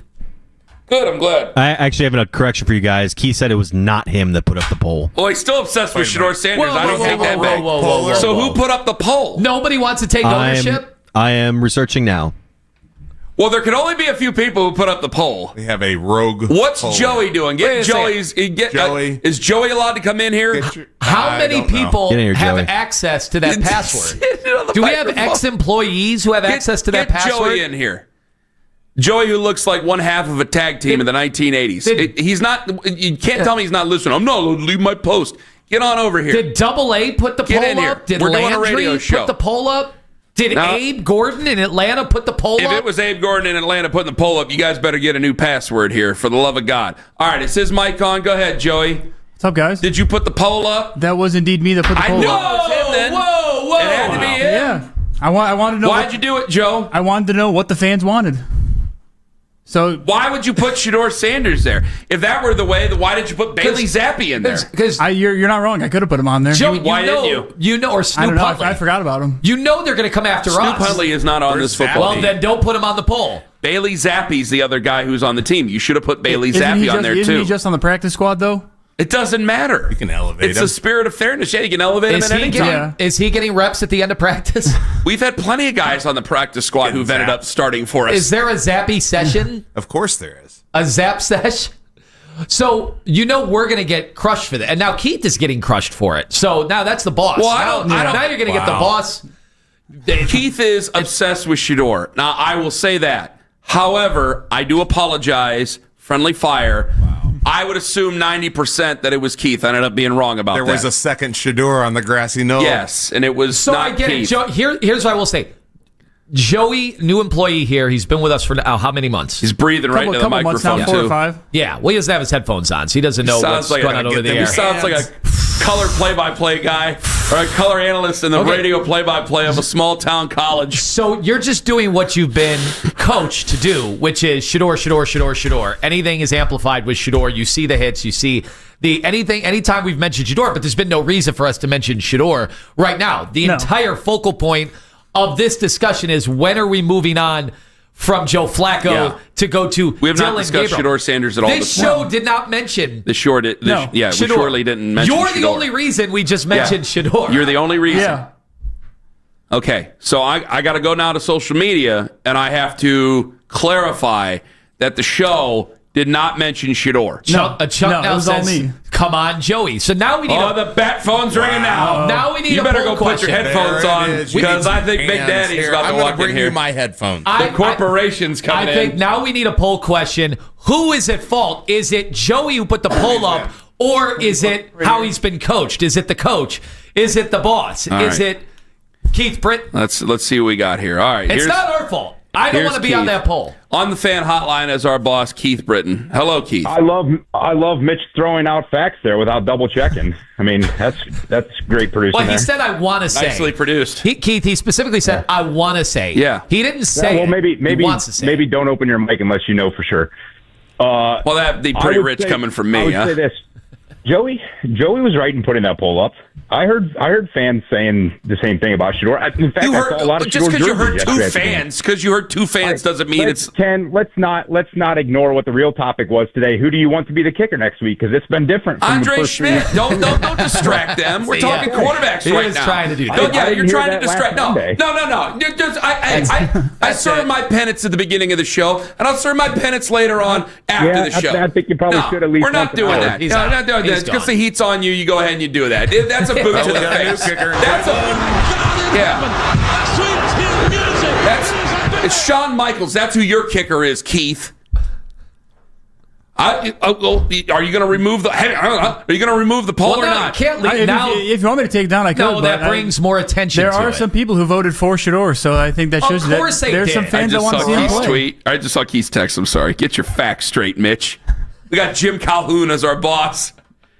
Get some facts and come back and see me. I hope you're happy.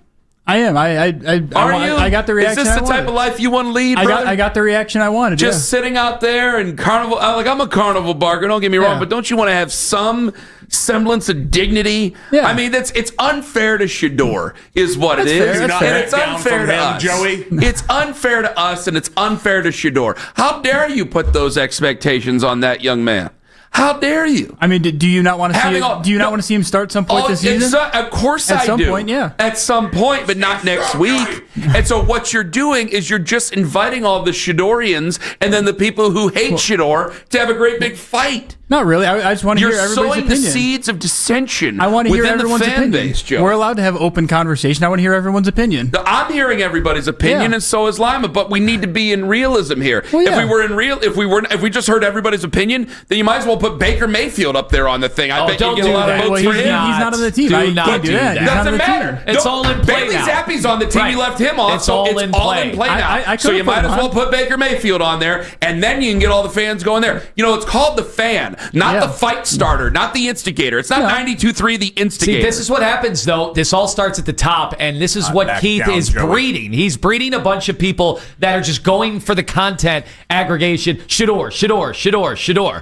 I think it starts at the top here. I'm not going after Joey as much as I think We'll you got to put go out after a Keith. new poll. Who's to blame for the That's last poll? actually true because Joey has been well trained to put in Shador Sanders on just about anything. They're putting Shador in every one of our clips, one way or another. Okay. Off you go. All right, it was fun. Thank you. I gave him that wave, that Then get out of the Frenchman's wave. studio. We're Be done gone. with it. Goodbye. All right. Good luck to you in all your future endeavors there. Sounds like you just got to let go. He didn't get let go. I'm just saying. Well, why you just put in Bailey Zappi then if you're going to do it? That make it fair for everybody. All right, a couple questions I have. What? Before we go. The fans were pretty brutal yesterday booing Joe Flacco. Yeah, they were. And I know we talked about that. I want to get to that. And how many of you sold your tickets to Packers fans? Because somebody noticed. Somebody pretty important that noticed. conversation. All right, Ken Carman, Anthony Lima, Daryl Ryder at 8:20 on the Fan. All right, real estate market. Well,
all our shows, you can always listen on the Odyssey app. Headline sports news every 20 minutes right here on 92.3 The Fan. From the University Hospital Sports Desk, I'm Jeff Thomas.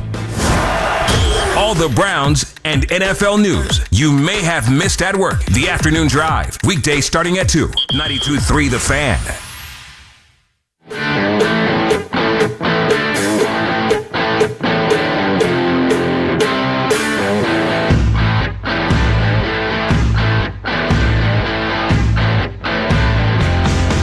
All right, you want to bring it up? You go ahead. Do it now. Do it now. There were a lot of Packer fans.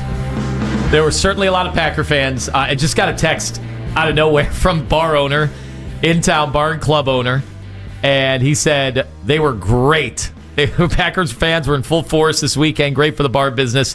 Drinkers and very nice people. They were nice. They were just doing the go pack go thing. It did get annoying. It absolutely got annoying, and they never thought they were going to lose. At no point did the Packers really think. I know they were down 2 offensive linemen, 2 receivers, and all that. They were banged up too, but they never thought they were realistically going to lose the that game for 57 minutes. Yeah, they did.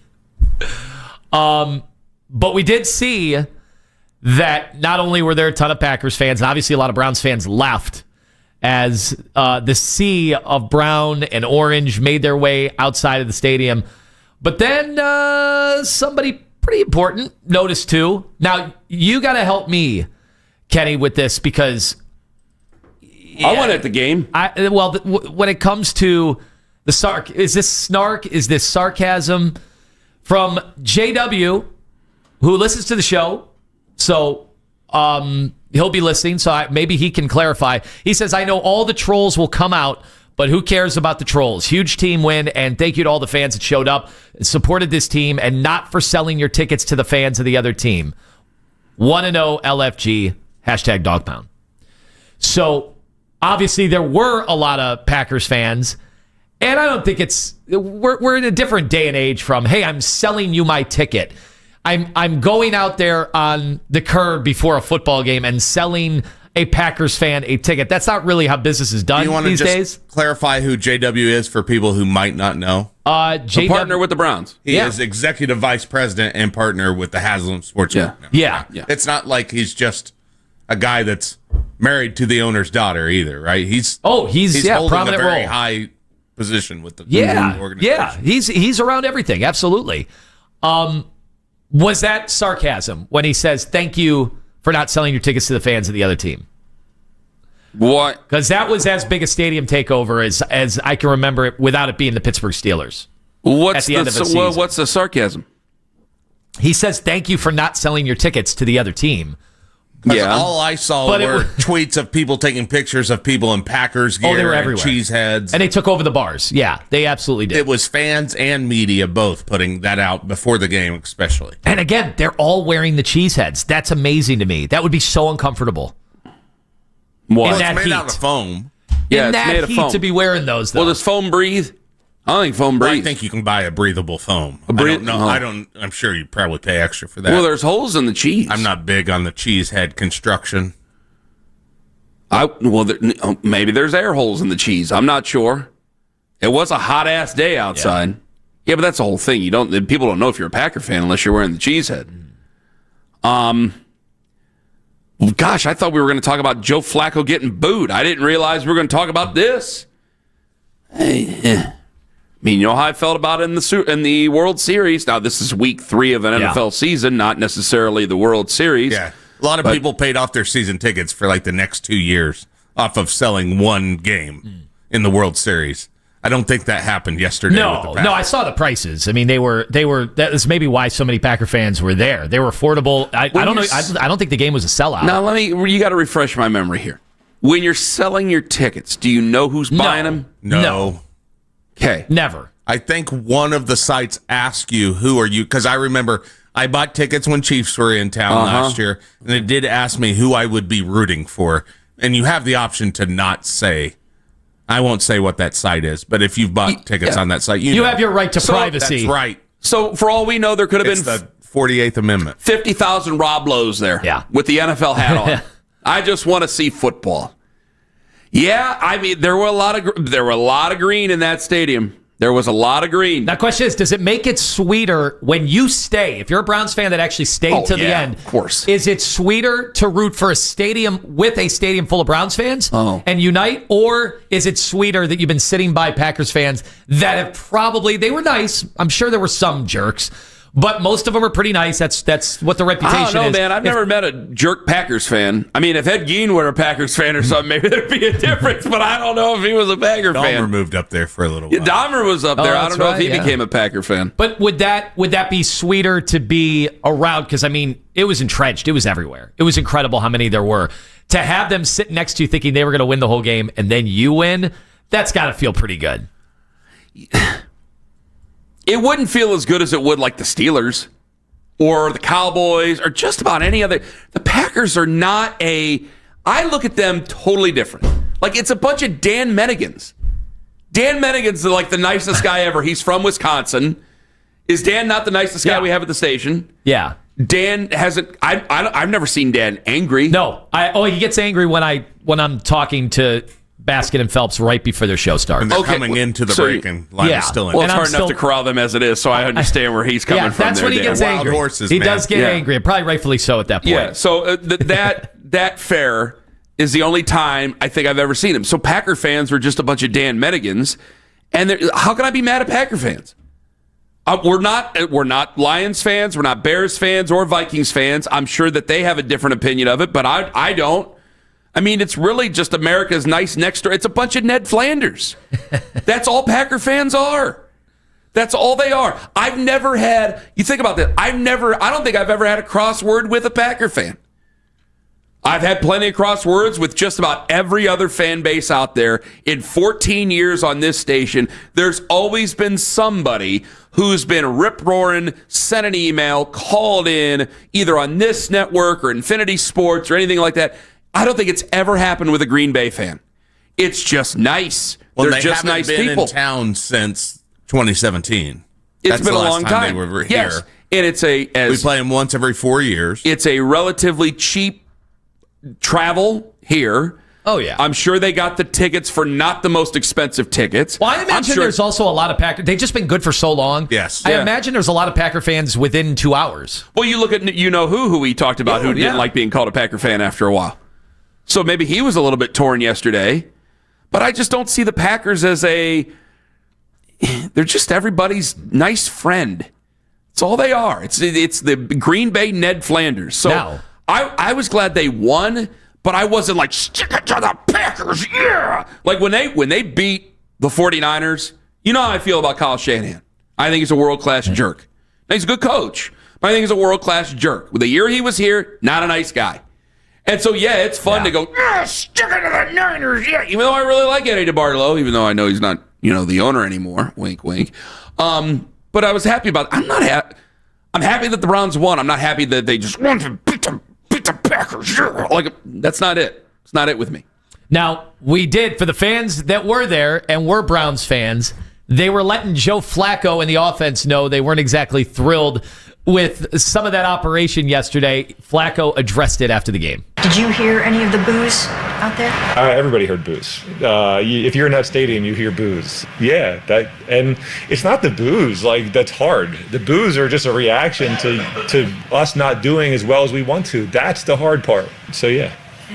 How do you how do you feel about, like, when you hear those boos? Do you just lock it in even more, or block them out? Or well, like I said, I mean, you're a person. You're human. You're like, there's a piece of you in there that, like, it hurts you a little bit. You want to react to it, but you can't. I mean, like, I talk about it a lot. Like, that's being a pro and being in this sport. That's not who you can't be that guy.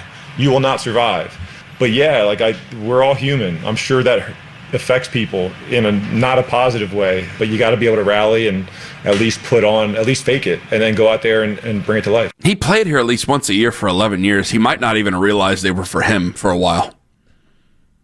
Because there's been plenty of times, I'm sure he's been in there where he's heard people booing, and now by that time it probably just is part of the experience of coming to Cleveland that you're going to hear some boos. Well, how much do you think he was booed in Baltimore? When you win a Super Bowl, Probably 2018 when they wanted to see Lamar. Yeah, and they started off 4-5. But like, man, people still loved him as a guy. I'm sure there's always people that boo. Yeah, there's always going to be. I remember Ohio State. They were running Lamar packages though. Then that year, I'll never forget. Ohio State wins the national championship in 2002. The next year, there were some games where there were boos. Yeah, like the next year, they had one. You wonder, you think the honeymoon is going to be there forever? No. The next year, there's fans that are willing to boo. And that come from behind victory he had with the Jets against us. There were definitely boos going on. So he probably it took him a minute to probably notice they were for him. But yeah, they don't boo him lightly. Fans like him. Fans really like Joe Flacco. But they also want to win. And you also have two rookies. Like at that time, there was nobody else in 2023. It was Joe, or we're just going to go quietly into the night, and that's going to be the end of it. Now you have rookies. Now you have a guy who, I don't know how many people really want to see him, but they want to see someone different. And when things aren't going well and the defense is playing as well as the defense playing, it's going to be frustrating for fans. So yeah, they're going to boo you. And I hate that he got booed, but also I found it understandable. Totally understandable. He was playing very poorly yesterday. And thank goodness for the defense and special teams, or we'd be having a much different conversation about him right now. It is results-based, absolutely. Coming up next, Daryl Ryder going to join us on the show. Would he still make a change despite the win? And the Guardians control their own destiny, damn it, and we have to ask our Cleveland Sports Insider about them as they right now are in the postseason. Ken Carman, Tone Master General. It's Fat and Thin in the morning on The Fan. It's Anthony Limo for QC Kinetics, where I say I only have one.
to Tampa Bay 7-3, so the loss has Boston just one game up on the Guardians for the number 2 wild card spot. Get all the latest Browns content filtered right to your phone during the regular season by following the Browns playlist and 92.3 The Fan on the Odyssey app. Headline sports news every 20 minutes right here on 92.3 The Fan. From the University Hospital Sports Desk, I'm Jeff Thomas. How about that team win? How lucky are we? How lucky are we to play the greatest team sport there is? We need the offense. We need the defense. We need the special teams, and that's what makes us a team. I told you last week there's a good team lurking here, right? That was a good team you just beat, okay? And we beat them because we stuck together. We stuck together like we always do. Head coach Kevin Stefanski, after a big Browns win! Hey! Let's effing go, baby! That's a Super Bowl contender. Looking flummoxed. Looking in disarray. They don't ever want to see that Browns defensive line again. They were getting calls last night from Mike McCarthy to come back. Which, by the way, are they going to get a call in Green Bay or in Milwaukee tomorrow or today about how much their head coach just wants to look sexy? Remember, we had our coach, he was looking too much in the mirror? Yes. He just cares about how good he looks in the mirror. Is Coach Sexy on the other sidelines going to get some heat for that? Right, put that up on a poll, Joey. Who's better looking, LaFleur, Stefanski? Don't put it up on a poll. Or Shedeur Sanders? Don't put it up on a poll. Throw him in I've there. had enough problems with the polls. We're not putting anything else on polls.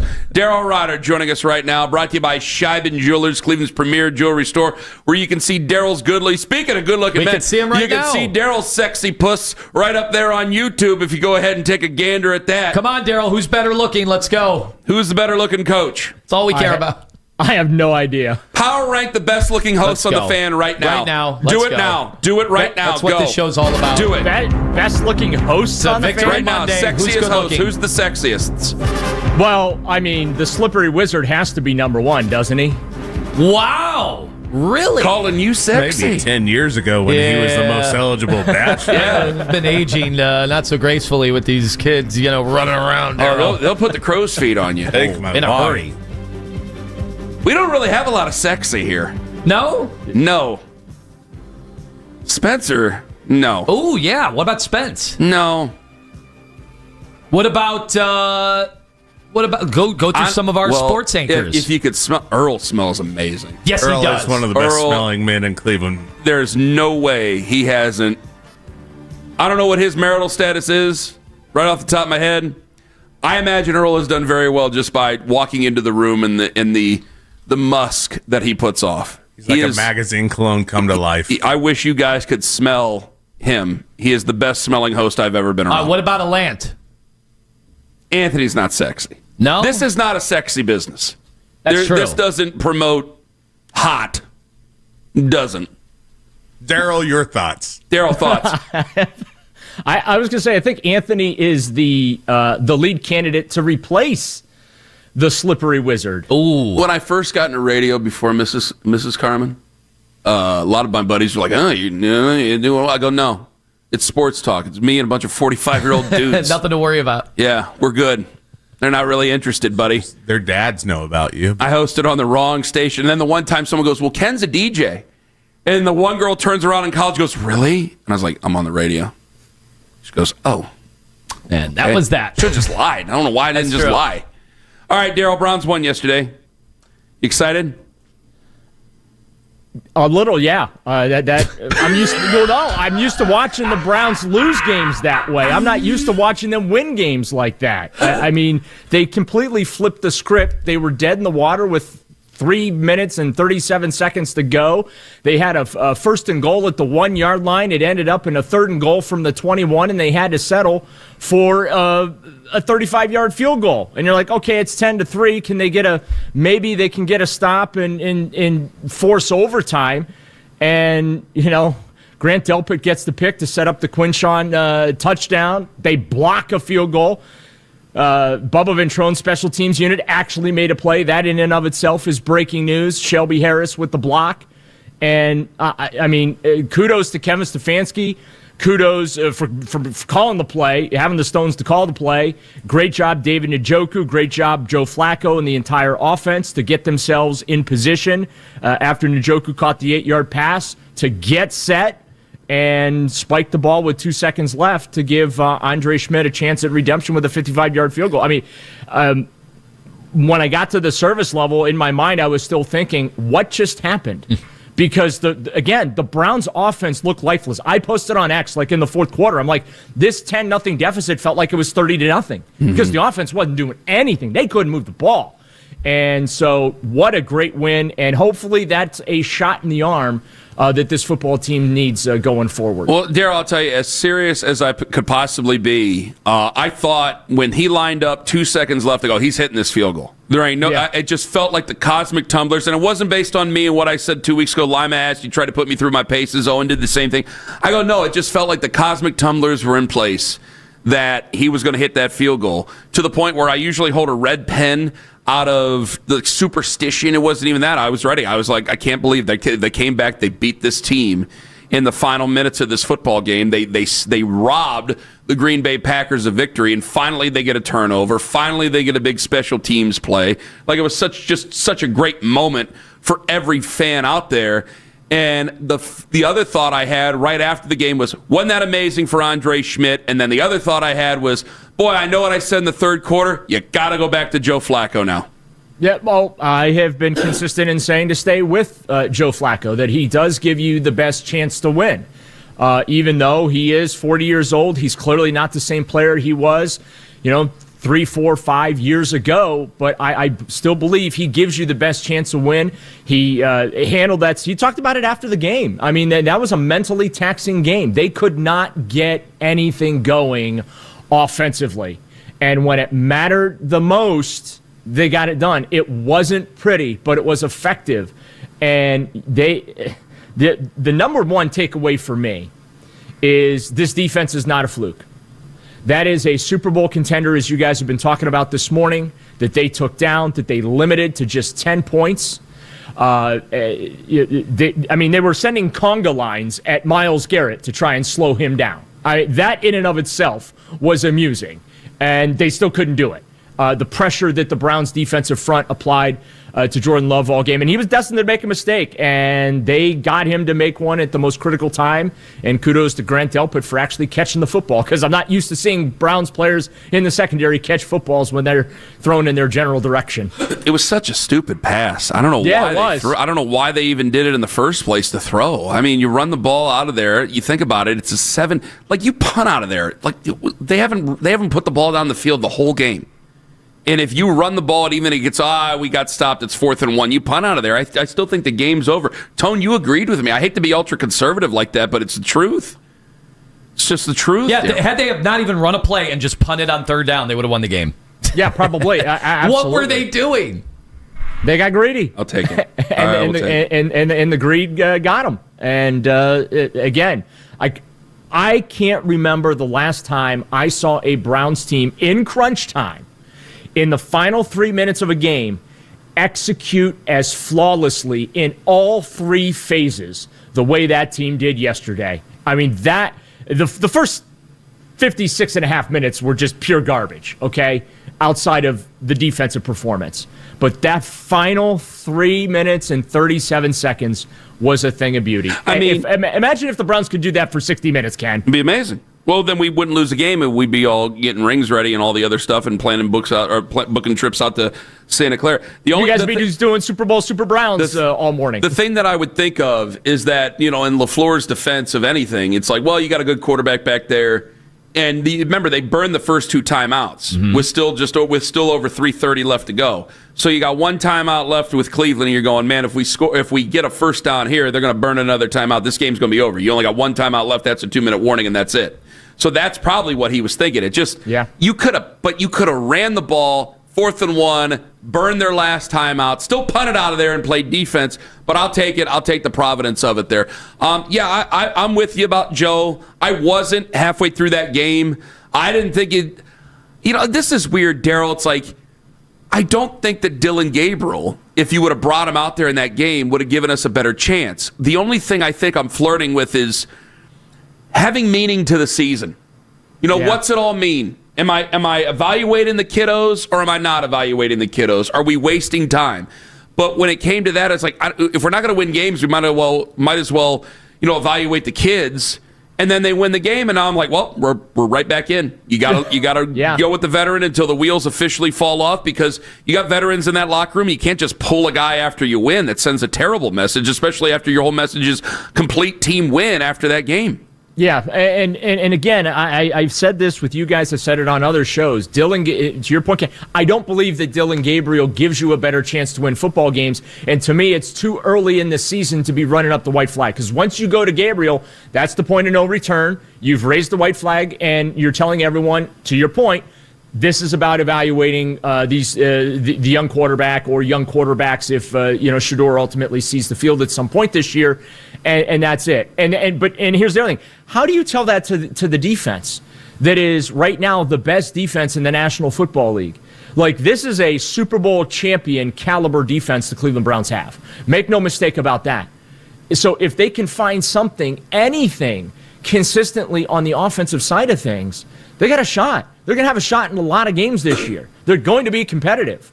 And I say that even recognizing what happened to them in Baltimore, which I still maintain they just got gassed. But the way they hung tough, and Joe Flacco mentioned it after the game, that about how mentally challenging games like that can be, and how proud he was that nobody was yelling and screaming and pointing fingers and expressing anger and frustration on the sideline, that they all stuck together, and in the end it ultimately worked out. Now, obviously, going forward, you can't count on that you're going to score 10 points in 37 seconds, or you're going to score 13 points in the final 3:40 of a game to come back and win. But if anything, hopefully it shows them, especially offensively and even on special teams, hey, man, we can make some plays here. We can do this thing. Because I do think that when you're sputtering on offense, confidence certainly becomes an issue. And I don't want to say it was starting to become an issue, but I think had they not won that game yesterday, it might have become an issue this week. All right, Daryl, when it comes to the defense and what we saw yesterday, just forcing those mistakes, like we look at that interception, and I'm sitting here going, man, it looks like Jordan Love's just throwing the game. But a lot of it has to do with he was getting skittish. He knew this was going to be a situation where eventually they were going to get to him, and on the play they don't get to him, he just does the mind-numbing mistake. And then the Schlesinger sack at the end of the third quarter, again, Love just needs to get rid of the football and doesn't, but the closing speed of Schlesinger, I mean, it is awesome to finally see, the defense live up to the billing here, because, I feel like last year that was not the case.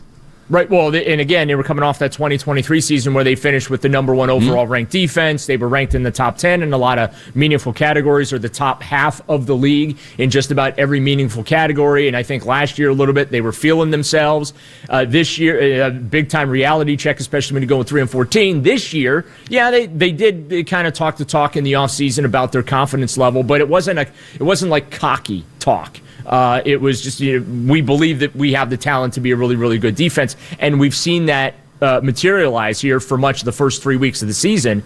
And this is what's going to give them opportunities to stay in these games. And again, I can't stress this enough. If only Joe Flacco and this offense can do just enough to keep them in games late and whatnot, you got to feel good about your chances down the stretch, because Flacco is, a veteran. He said yesterday, I've done this plenty of times in my career, coming back in that fashion late. And so it's nothing new to me. But for Browns fans, it's certainly new to them. And for this organization, quite frankly, it's certainly new to them, because that is a game that they would typically lose 10-0. And again, we're sitting in the press box looking at each other like, are they even going to score today? I mean, that's how lopsided that game felt at 10-0.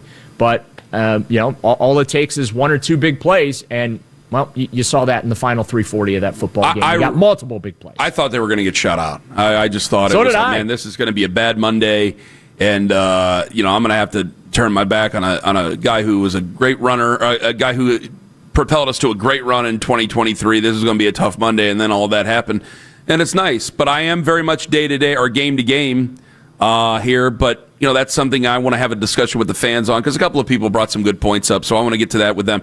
Real quick, Daryl, at the end here, should they bother the Guardians for playoff tickets? Yes. Absolutely. Guardians right now they're in the postseason. They have the tiebreaker with the Astros. Guardians are going to win the division. They're not going to need the wild card. They're going to overtake the Tigers, who have completely fallen apart down the stretch here. They're going to overtake the Tigers and win the division. And there's a good chance we might see Cleveland and Detroit in that wild card round. But yes, the Guardians are going to make the postseason. Daryl, we thank you so much for the time, and we appreciate your candor and your fun. All the best. You bet, guys. Stay sexy. Daryl Ryder, the very sexy Daryl Ryder, brought to you by Scheibman Jewelers, Cleveland's premier jewelry store. Outstanding from him. All right, we got to fit some Guardians in here coming up next. 216-474-0092. Lime was that a guarantee from him or just a prediction? Like it. That sounded like a Daryl guarantee. Oh, a Guardians guarantee from Daryl. We'll get to that because they got a behind mine. Big series starting tonight with the Detroit Tigers. Ken Carman, Anthony Lima, and if you did it, I can't say I blame you. Ken Carman, Anthony Lima on the Fan. It's Anthony.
hosts make your reaction a part of our shows. Powered by Sheiben Jewelers, Cleveland's premier jewelry store.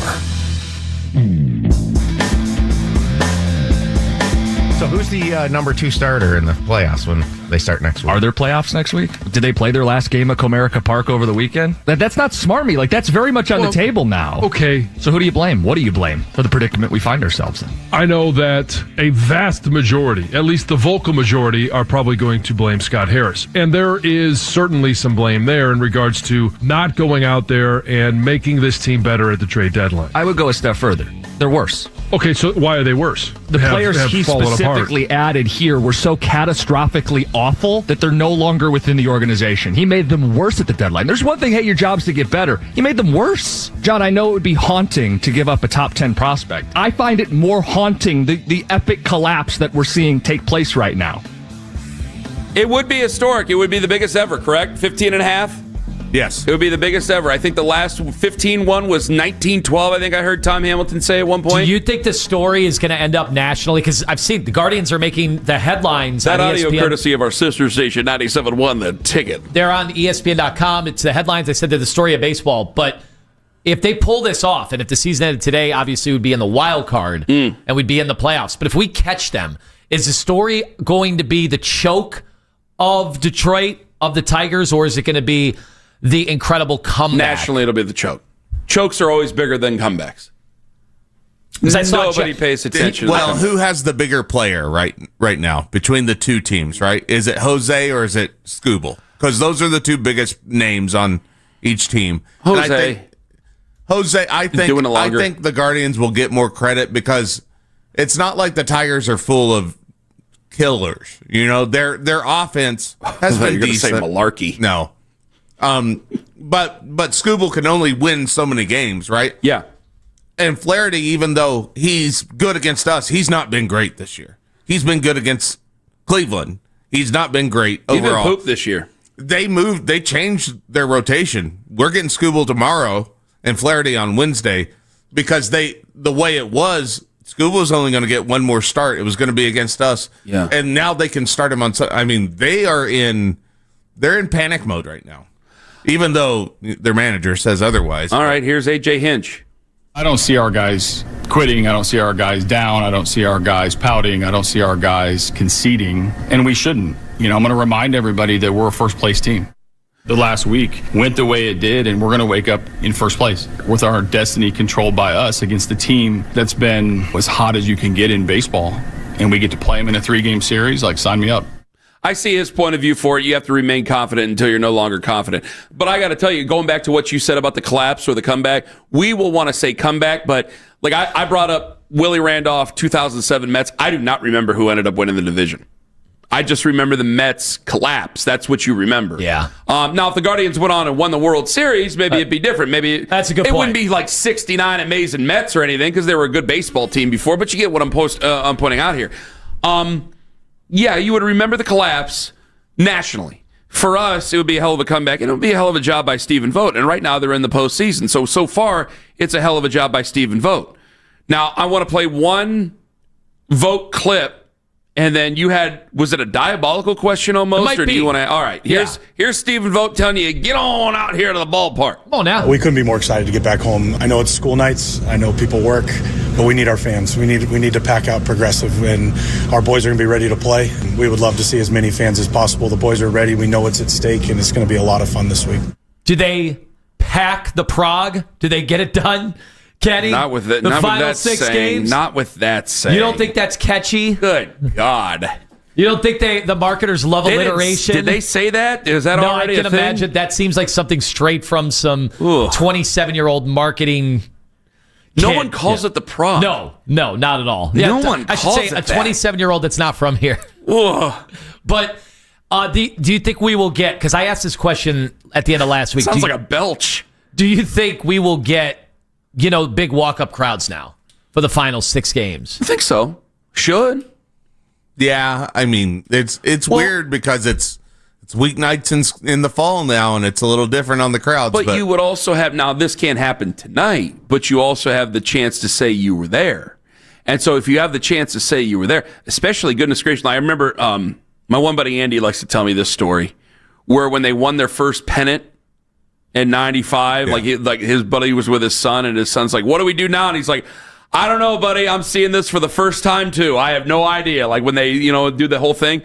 I think there's a part where definitely fans want to be there to see the history and to see like, oh my gosh, we've completed this comeback. If they actually win the division, that's a huge thing. There could be a point this week where they guarantee themselves a playoff berth and still be in the division, but it not be over. So how is that reaction? That would probably be something you could see. Everybody's going to be excited, obviously, but it's not going to be the mob probably that you would, because there is such a bigger goal, and we're right down to 6 more times, and we're going to I feel bad. I discounted it. I didn't think there was any shot in hell they'd be able to do this. And it's fine. You were wrong. You were all wrong. I was absolutely wrong.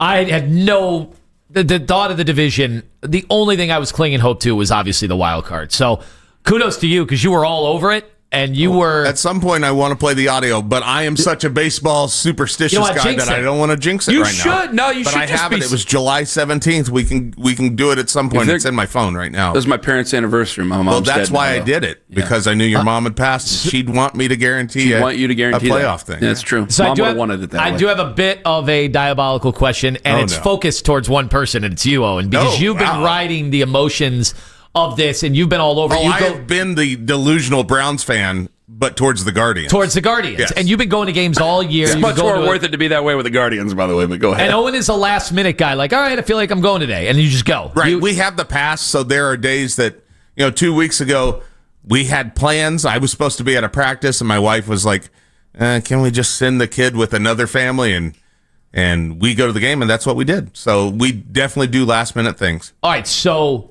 I asked this question, and I want the emotions of Owen to hit right at home here. So today, they're in the playoffs. Like season ended today, they're in the playoffs. Yeah, if they just lose a couple games, they're out. Like that's what's amazing is they've kept this going. They continue to win. And man, Saturday was just awesome. They decimated the Minnesota Twins in those games. They outscored them, 14-0, the doubleheader. Just absolute dominance. And they needed to do that just to put themselves in position. And didn't tax the bullpen. Right. Amazing in a doubleheader day, because we wondered what that would do down the road. What if they get bounced right back out of it? Would you have rather had them never make the run to begin with? No, absolutely not. I'm wondering if people are now invested again. Like we kept asking the question for the last 2 weeks. Are you into it? Are you into it now? Are you into it now? Well, now today you're into it, because they are in the playoffs today if the season ends. Oh yeah, you want to make the run. Why wouldn't you want to make the run? If they end up missing because you got your hopes up. The people getting their hopes up. Sometimes our hopes get brought up and they come crashing down. That happens, but I still want them to make a run. Why wouldn't you want them to make the run? How many things in my life I get my hopes up for and it gets dashed? It'll be another thing. I come in here with you every day, so this will be. Will it bring out the anger again, though, in the fans? Oh, I don't. It might, because it'll be one of those like, well, if we still would have got that power bat this offseason, okay. I mean, there's going to be a lot of ways. I could see that. Who cares? I mean, who cares? Their one guy that they went and made a trade for was Nolan Jones, and now he's out for the rest of the year. He's done. Maybe if they make a long run, he comes back. I don't know. Don't care. But he's on the IL, and really, it might be another one of those additions by subtractions things. I don't care, and you shouldn't care. You shouldn't care. They're going to do it anyway. If they get to the postseason and they lose in the postseason, they're going to say the thing about the power bat anyway.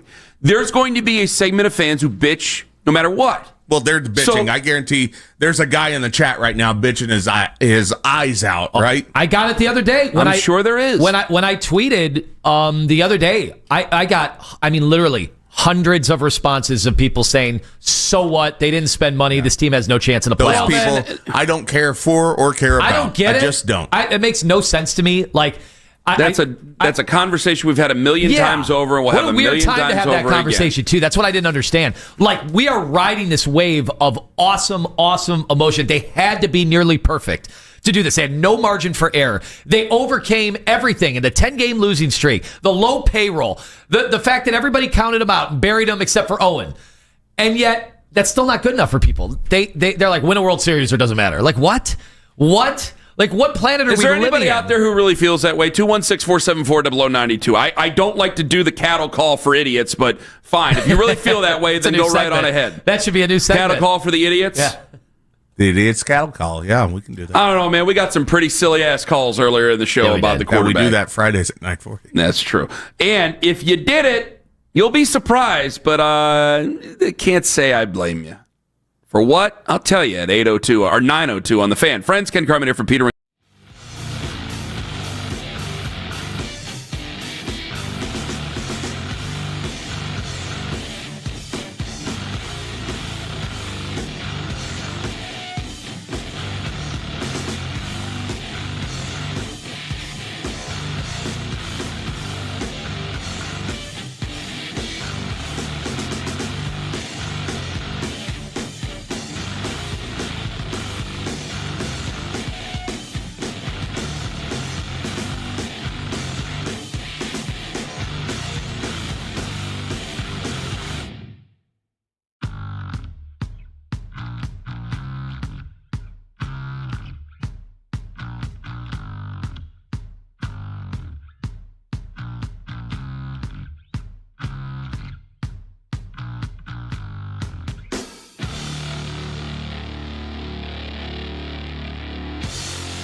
Oxford High School, and the Buckeyes. Tyvis Powell talks Browns football every Monday afternoon at 1:20 with Baskin and Phelps on Cleveland's Sports Radio, 92.3 The Fan.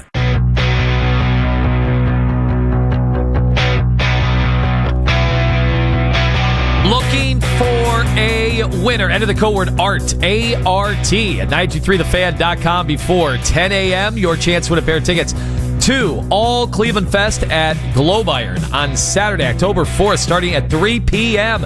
Huge event celebrating our local athletes, artists, and musicians. All proceeds going to the Greater Cleveland Food Bank. Get tickets and info at globeirncle.com.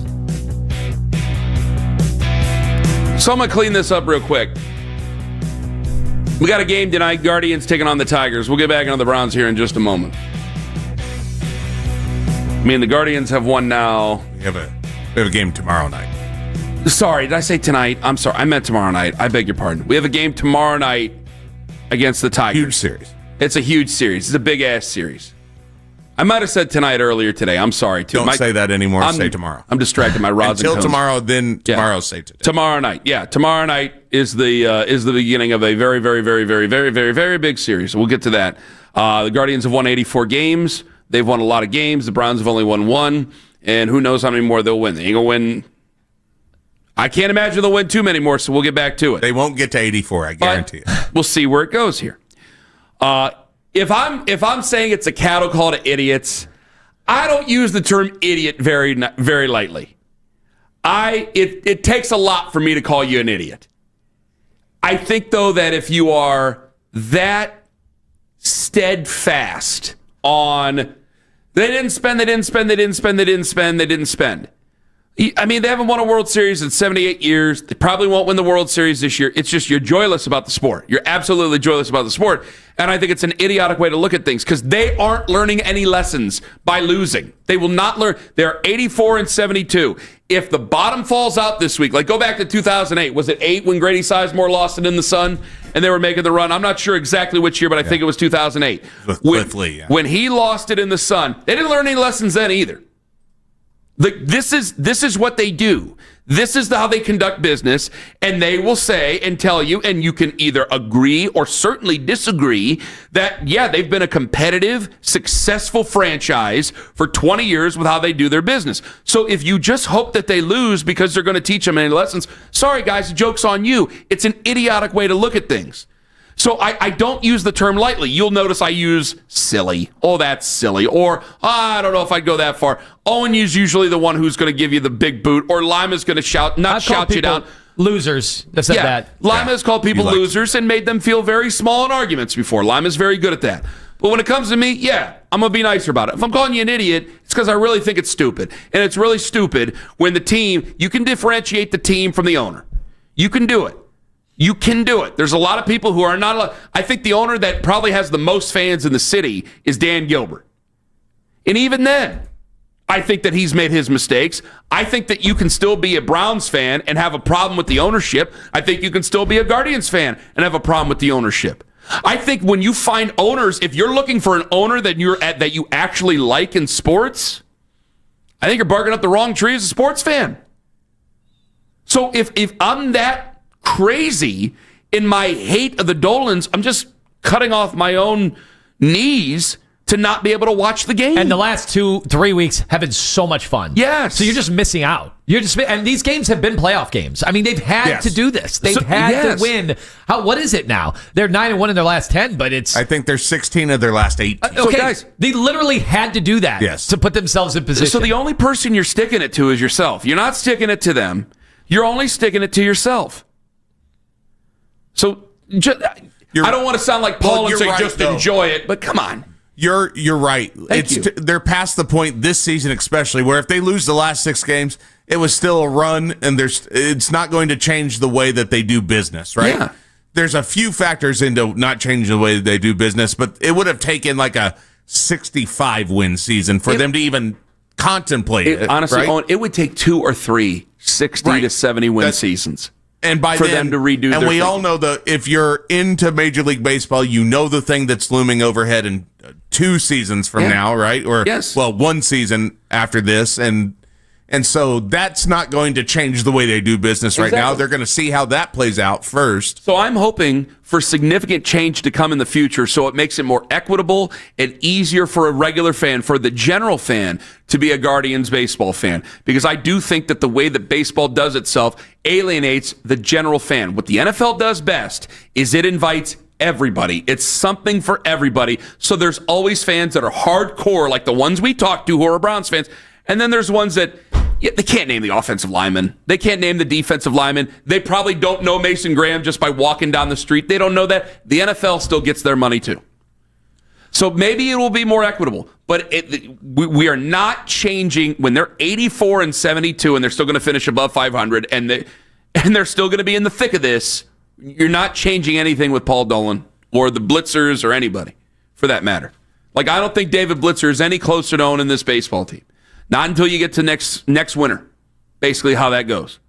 216-474-0092. Now, I've been wanting to do this all morning. You got the whole big thing about, and I got to get to some, there were some weirdos who got my social media mentions yesterday. For why, I don't know, of all the bones to pick, but we'll get to that coming up here in a bit. If you left the game early yesterday, now I'm big on stay. You pay good money for it. You ain't beating any traffic.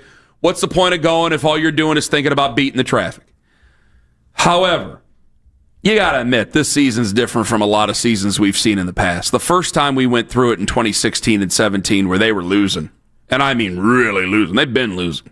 But when they were really losing, it seemed like they were doing it on purpose. That I couldn't really blame you. But that was our first foray into it. This, hey, you're coming off 3-14. It feels like everybody who should answer for something is Teflon. You're out there watching your defense. You're watching the player. You know what? In 2016 and 17, you didn't have a whole lot of players to write home about. You're watching the best defensive player in franchise history live in front of you. Live right there. He is the best defensive player in franchise history, and when it's all said and done, he'll be one of the best to ever play the position. Think about it. You're watching history right out there on the field. He has a chance to have the... I'm telling you, there's going to be an argument. If he does this for another however many years, we're talking Jim Brown category. Yes. We're territory. Yes, he's up there. I mean, he's up there. Right now, I'd say he's, when it comes to all-around Cleveland Browns, I mean, you make the argument he's top 3 already, depending on where you put with legacies and guys that we only know from imagery, because we're only talking about ghosts when you and I talk about Otto Graham and Jim Brown and Lou Groza and those guys. But when it comes to people who... I mean, there's fewer and fewer people who were around back then, but when it comes to the guys that we've seen, Myles Garrett is definitely, statistically, physically, everything, the best defensive player the organization has ever had. But you're watching this guy, and now it feels like we're wasting our time with him. Because they're not a great offense. Excuse me. They are a horrific offense. And they were bad on special teams. And this guy's out there wrecking shop, and you're getting off the field, and then you got to go right back on it and play defense again because your offense sucks. It starts raining. There's a bunch of Packer fans in there. Now, they're nice. Packer fans are nice people, at least the ones I've ever talked to. I'm sure somebody has a disagreement because there's an a-hole in every fan base. If you left early yesterday, I can't say I blame you, man. I can't say I blame you. I know that maybe you'll look at this as an example and you'll never leave early again. But if you left early yesterday, I mean, I kept the notes up, and I started to wonder whether or not I should be keeping notes still. Yeah, we thought the game was over. I thought the game was over. I didn't think they'd have a chance to know. And honestly, if they punt out of there and don't throw that stupid pass, maybe the game is over. Maybe they just win 10-3, and then we're talking about 0-3 and replacing Joe Flacco. I can't see us driving the distance. Miles at that point. disagrees with you guys, though. I understand he does. Go right on ahead. I saw some of the fans leaving, and I just knew they would be missing on something special because I knew we still had something in the tank. And those guys over there on the other end are tough. Now they made it tough for 60 minutes, and we just grinded away and just made just enough plays. See, I believe he believes that because you have to talk yourself into such a thing. So especially as dominant as he was in that game yesterday. He is so good. The funny thing is he only had half a sack, but his dominance led to so much of what was going on. I don't have the PFF numbers, but I also have in the box scores where he has the he has 2 QB hits. Yeah. We all saw the things that he did to get everyone else. You know, Alex Wright is feasting off of what Miles is doing, right? Like Mason Graham had Mason like a Graham 40. is. He had like a 46. He had a 43. Seth Walter pointed this out. Thank you, because I actually just sent it to somebody. Seth Walter pointed out that he had a 43% pass rush win rate. That's a hard thing to say quickly. The average defensive lineman, the average interior defensive lineman has a 9% pass rush win rate. Dominated. So he was dominant. Can we 3 games in say that Andrew Berry didn't win the trade, annihilated the trade with the Jacksonville Jaguars? Travis Hunter got like how many touches yesterday? And he's playing 60% of the defensive snaps. Great. That player is not helping you anywhere near what our guy is helping us that we traded down for. And oh, by the way, we got a first-round pick next year out of it. That's a great point. That's a great point on the Jacksonville report. I don't want to give away what we can sell. But honestly, if you left yesterday, I don't blame you. I don't. I think that right now you're at an all-time low when it comes to trust. I mean, I spent 2 weeks wondering, where's Deebades to this? Where's Deebades to that? You have to answer for what's on the scoreboard. Yeah, and that's their way to make people answer for what's on the scoreboard. So as if they were coming off 11-6 in multiple playoff performances, yeah, I'd definitely be on Miles' side. You're coming off of 3-14. You and I had the famous argument last week where I go, you got a quarterback on your football team that nobody seems to really like, and when you wish him happy birthday on Twitter, you can't even read the mentions. You can't even bother to look at them because you know what they all say.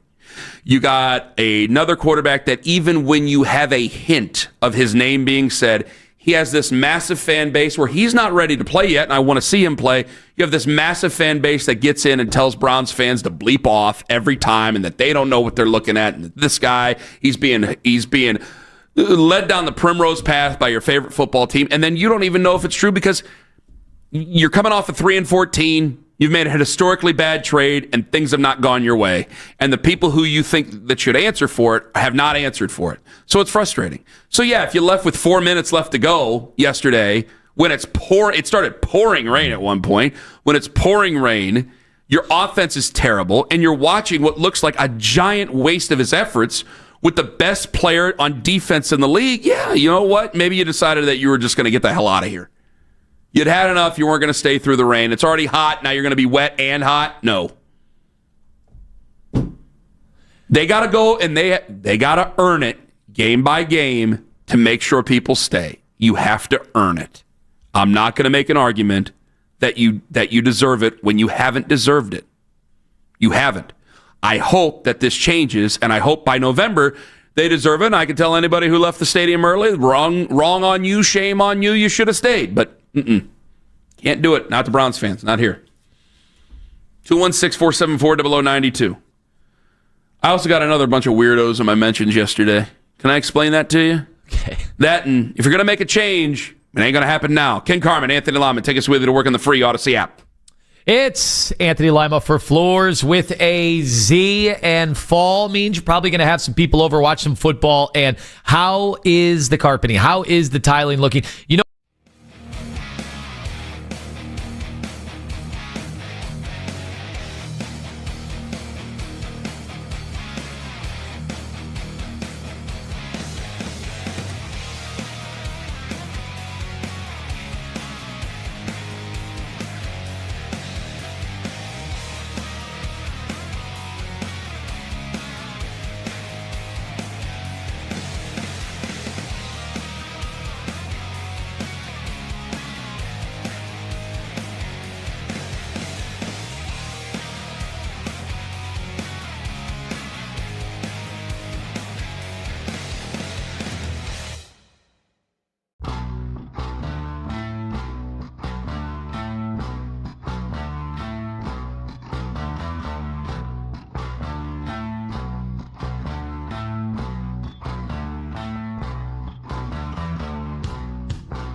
now Andre Schmidt for the win. I'm sure there's other kickers you can find, so I'm not worried about them finding a kicker between now and next week. But no more. There's no investment. It's a zero-sum game, sir. You either make the kick or you don't make the kick. You couldn't make the kick, goodbye. From 55 yards out. Bojorquez kneels at the 45. Just hit the kick for crying out loud. Great, Kenny. What are you talking about? I think he tried to hit the kick. Then if you don't hit the kick, then find somebody else who did. I know he didn't try to miss it on purpose. I know he tried to make the kicks, but you didn't make the kicks. I'm sorry, son. You got to go. 2 seconds left. Snap is back. Kick is up. And the kick is right down the middle. And it's good. Wait, it's good. Andre Schmidt nailed it. Green Bay's throwing a helmet. It's on Green Bay. The Browns have beat the Green Bay Packers. Audio courtesy of the UH Browns Radio Network. They saw the flag, and any Browns fan who saw a flag, what are you thinking? It's on us, and it's a problem. And then it's going to take us. Then it's going to take us back. Then it would have been a 60-yard field and then goal. it's over. You lose the game. Like, that was hilarious to hear Nathan go, no, it's on them. It's on them. It's on them. Because that's exactly what I hadn't seen the flag, at the stadium. So it's funny. They saw it, and they had to be thinking, oh, my God. They called that PI. Where was that PI? That was on Miles Harden.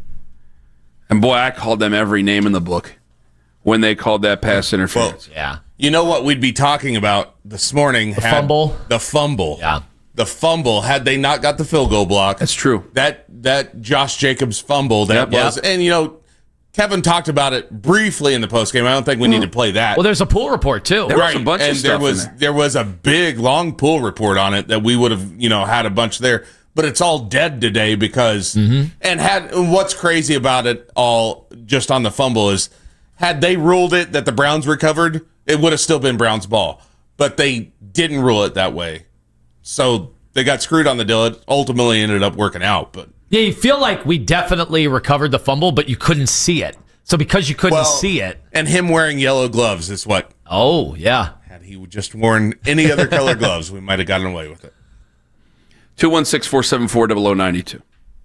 I apologize to Andre.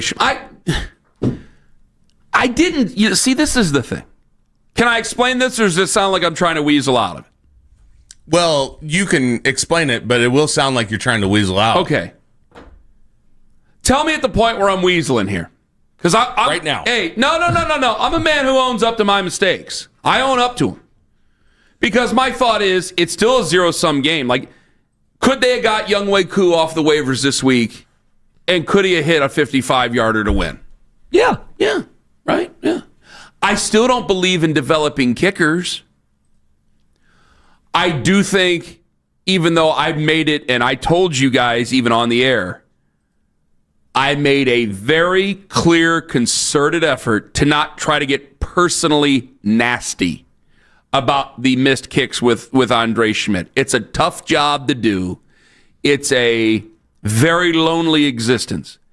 And because of the Cade York situation, when the articles came out about, the things that he was dealing with, the demons that he was kind of experiencing, I go, I wouldn't wish that on anybody. I wouldn't wish being an NFL kicker on anybody's kids, let alone my own. I wanted to be careful about it. And you asked me, you go, what if he picks up with somebody else? I go, he picks up with somebody else, fine. But I did learn a lesson in patience that I need to thank him for, right? I did learn a lesson. Which is a tough position to have that. Yes. I mean, we talk about that with quarterback, and now because of what's happened with Baker Mayfield, Sam Darnold, Geno Smith, it's like, well, you got to have patience now, quarterback. But kicker is this bizarre position. And Kenny, we talk about like the analytics for the guardrails, and they have guardrails, I'm sure, on every position. Okay, offensive lineman, this is what we're looking for. Tight ends, this is what we're looking for. But when it comes to kicker, the bullet points just got to be like 3 things. Yeah. That's it. It's just not a science at kicker. Not even close. And that's why I've been so quick to be like, well, if he can't hit him, hit another one. Because it's almost, to me, it's a crap table. And sometimes you're going to hit, and sometimes it's snake eyes, and you got to find another guy. That said, I mean, yeah, I'm glad he hit the field goal. Obviously, I feel good for him. I'm glad as a Browns fan because the Browns won, but I'm happy for him. That's a very nice thing. I mean, 2 weeks ago, you were the biggest GOAT in a negative way. You're the biggest GOAT in Cleveland sports. I mean, you had every chance to win that football game. You missed them in the second half. That sucks. That sucks. That's awful. I feel bad. I'm glad he hit the kick. And to be honest with you, it wasn't even personal. It was just a thought of he's going to hit this. The cosmos is working here. There's no way he misses this kick. I mean, he lined it up from 55, and I had the green pen in hand, and I was already like taking it in like, I can't believe we came back and won this game. This is amazing. What a great day tomorrow's going to be. Then I fired up a cigar in the house, which hopefully my wife doesn't go to the basement because it absolutely smells like that in my office, and I'm going to get in a hell of a lot of trouble. I mean, a hell of a lot of trouble. I shared it on Twitter. I didn't share it on the other ones because if she sees that, ain't going to be a good day for me. Did I tell you the one time I tried to smoke one? Like I tried to smoke a little cigarello one time. Not weed, guys. I tried to smoke a little cigarello one time, and she came down from the second floor and opens up the door and goes, "What the F are you doing?" I go, "What?" She goes, "Eli can smell that up there. He's choking." I go, "There is no way that I'm in my basement, in my office. He's up there. This is technically 2 floors up. He's on the second floor. This had been the 3rd floor for I know. Congratulations on success. It'd been the 3rd floor. There ain't no way that kid up and on the other side of the house is smelling that. You smell it. She has a nose like a Doberman. I don't know how she smelled it. What, did it make its way through the elevator shaft? Well, of course, if you freak the mild before you light it. It wasn't a mild. It's going to... It was just, I forget the brand of it. I still have the box all of it. the way up to that ivory tower that you live in. They're like those little John F. Kennedy cigarellos. And I still have most of the box left. I'm sure they're still good. Oh, yesterday was a giant. No, I keep them in the humidor. Maybe they're good, maybe they're not. Oh, I forgot. Yeah, I got a humidor. I got a little box humidor. But Does it say Italian American Man of the Year on it? No, it doesn't. No, I told that story, by the way, yesterday. I'll tell you why. I fired up a big-ass Churchill yesterday. I mean, that thing was huge. And I was so excited. Congratulations on all your success. We talk about victory. Congratulations on the Browns' success. We talk about Victory Mondays. There is nothing better than having the whole 4 o'clock window, 8 o'clock window. You still have these games all day, and you've got one in the barn. Busch Light was flowing. The Twisted Tea was flowing. And then I stopped myself at whiskey. I had one whiskey. I go, if you have more whiskey, you're going to have a hangover tomorrow. I was able to stop myself from the whiskey. Oh, you avoided it. Oh no, I had one, and then I said that's enough. If you have any more, you're going to have a problem tomorrow. Yesterday was still Canadian Club. It wasn't like celebrate with the good stuff. Nothing against Canadian Club. Now they do that next week. They win again next week. Oh, that's 2 in a row. That might be Jack playoffs. Daniels time. We're talking playoffs. Yeah, you're back to 500. Should be 3-1. Put them in the playoff picture. Yeah. Well, because this isn't going to have to happen. I'm glad you recentered this because this isn't going to happen every week. You can't win by doing what you did every week. Your quarterback's going to have to play well for you to win. So the chickens are coming home to roost at some point when it comes to the QB. So when it comes to Joe Flacco, it's very results-based. If you keep winning, you keep playing. If you find other ways to win, you keep playing. Because if you approach the playoffs there, then fine, I guess I don't need to see the 3rd rounder and the fifth rounder. If I had a number 1 QB, if you were in a giant situation, and they're 0-3, but if you had a giant situation, it's like 1st round QB, it's time to start to look into the future. But I think we all know if they keep winning with this guy and there's no real future there, we're still going back to that drawing board anyway. And we might have to wait a little bit longer because if you're getting to 8 or 9 wins, but let's start with 1 and let's try to get to 2 coming up on Sunday against Detroit before I start putting carts before horses. Does the opponent matter? Does it matter that it was Green Bay and not like Miami? To some people, yes. Especially to me, no. In Joe's case, right? To some people, yes. To me, no. That's a Super Bowl contender. Yeah. Yes. It feels better because it was a Super Bowl contender, but I think people look at NFL... They don't look at NFL teams the way us three do. Like, I look at every opponent, they're all pros, they're all tough. Now, yes, the Kansas City Chiefs should be able to beat up on the hapless Dolphins. I don't even know if the Dolphins are so hapless. I think that they're just a really disappointing team. But to a lot of us, we think that they should be able to beat it. Like, yes, a lot of America thought the Green Bay Packers should have been able to line up and just beat the brakes off the hapless survival Browns. pools were killed yesterday. Yes, but I look at every game as difficult. Because I think that this has been kind of passed along with you, and Owen certainly knows this. They look at every opponent. I mean, the margins between the best team, number 1, and 32, usually a quarterback, which can feel like miles, but the margins are usually that thin. I mean, when they were getting the number 1 overall pick in 16 and 17, how many games did they come close to win? Hell, the Packers were in town with Brett Hundley. They were by 14 going into the fourth. Yeah. That went to overtime? They were up by 14 going into the fourth, and they lost that game. 8 games that year that they had the ability to win. Yes. And they didn't. And they weren't able to do it. That's how tight these games are. So I really respect every opponent, every single one. So I'll give them credit. But, yeah, it does feel better. Like, I picked the Packers to win the Super Bowl this year with Jordan Love and ended up beating them 13-10 when they were down 10-0 with 3.5 minutes left to go in the game. It does feel better that way. Certainly. Back to the phones, 216-474-0092. Because I want to ask one thing. Joe Flacco's still our starting quarterback. You, me, Owen, is he still your starter? Yes. He's still our starting quarterback. Who's willing to make that change? Is anybody else willing to make the change right now? Is anybody willing to make the change right now? It's results-based. It shouldn't be results-based. It should be who gives us the best chance. But I think that when you win a game in a team fashion, he's the veteran. He gets another chance to go out there before the wheels fall off. I'm very much game to game, which probably isn't the way to look at it either. But I'm very much game to game by this. Hey, Kenny, next week, they are 8.5, right now, 8.5-point dogs. Again, it's a huge, huge. Vegas giving you no respect whatsoever. And, of course, the Lions play tonight. So they're going to have a shorter week. You know, your game was over yesterday at 4 o'clock. So think about that. Well, you're right. By the way, the Packers had that little mini bye, too. They played last Thursday. Yeah. Wow. Right. Makes it even more impressive. Yes, that's a good point. I totally forgot that, too. If Dylan Gabriel was announced the starter for next week, which he won't be, but if he were, I mean, I think that line balloons. Like that. Yeah, especially because you're on the road, right? I think there are fans who've seen Flacco struggle the last 2 weeks, and they're like, it can't possibly get worse. And I am here to tell you that absolutely with Dylan Gabriel, I think it could be worse on Sunday. So I do think we're getting to a point, and it's something we're going to be talking the rest of the week. Like if Flacco, if it looks hapless in Detroit, if they just, we know their offense, boy, I can't wait to see that test against our defense, as ferocious as our line was. If this thing gets ugly early next week, I mean, I wouldn't be surprised if they made a move. Really? Yeah. I don't think they would.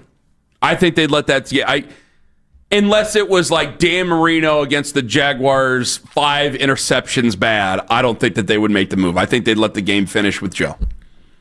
I mean, if you line up and you lose 17-10 next week against an offense that should be pretty good, we'll find out more tonight. I know they don't have Ben Johnson, but they seem to get a lot of things figured out for themselves last week.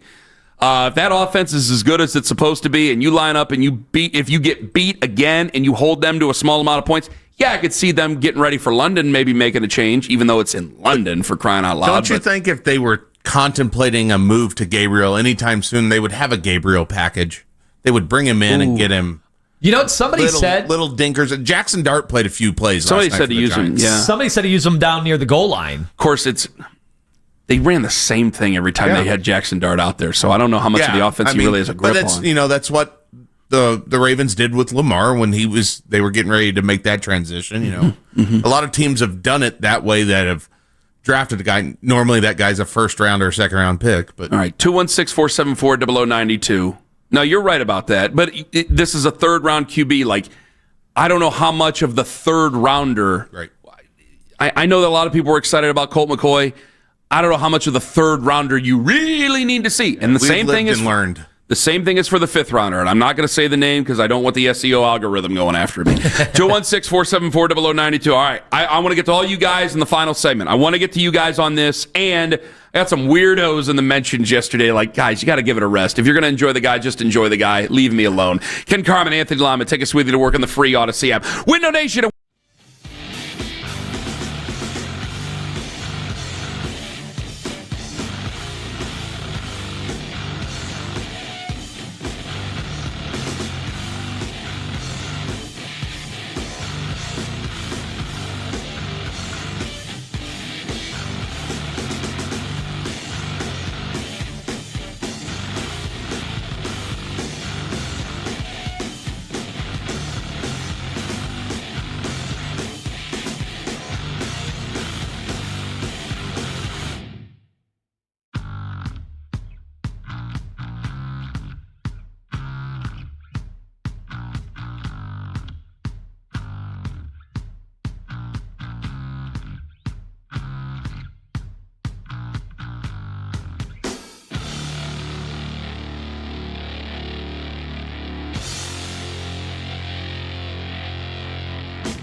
Dell AI PC at dell.com/AI-PC. How those ahead stay ahead. Listen to 92.3 The Fan on the Odyssey, iHeartRadio, and TuneIn app.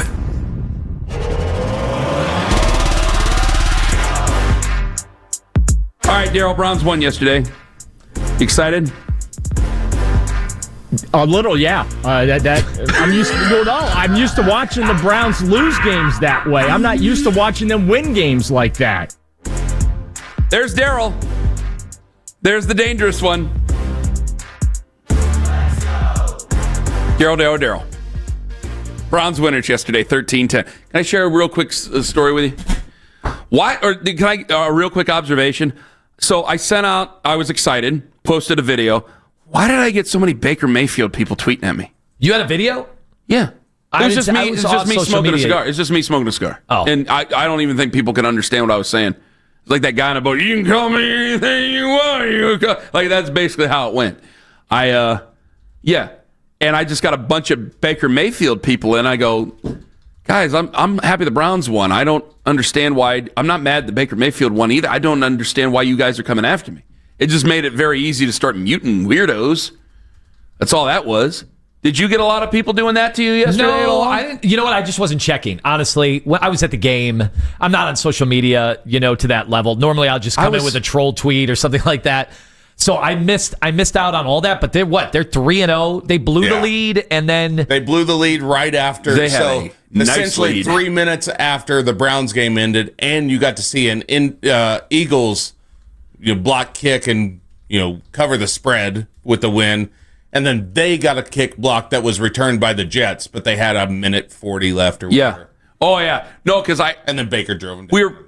Maybe we would do this with the neutral zone with Rat Boy and the Hog tomorrow. Of course, the big segment we do. But when I saw that play, because it happened basically right after our game ended. They switched.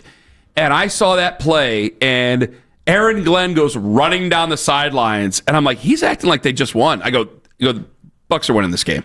Bucs are winning this game. And it was just a feeling. I like Aaron Glenn. He's an emotional defensive guy. He's a defensive coach. So you would have a guy who's emotional on the sidelines like that. Usually defensive guys are. But I just looked at it, I go, they're celebrating like they just won. I go, the Bucs are winning this game. And I go, great, good for you. But I was celebrating a Browns win. I didn't think the Bucs were going to lose. I didn't care. In the words of Shooter McGavin, I was too busy winning.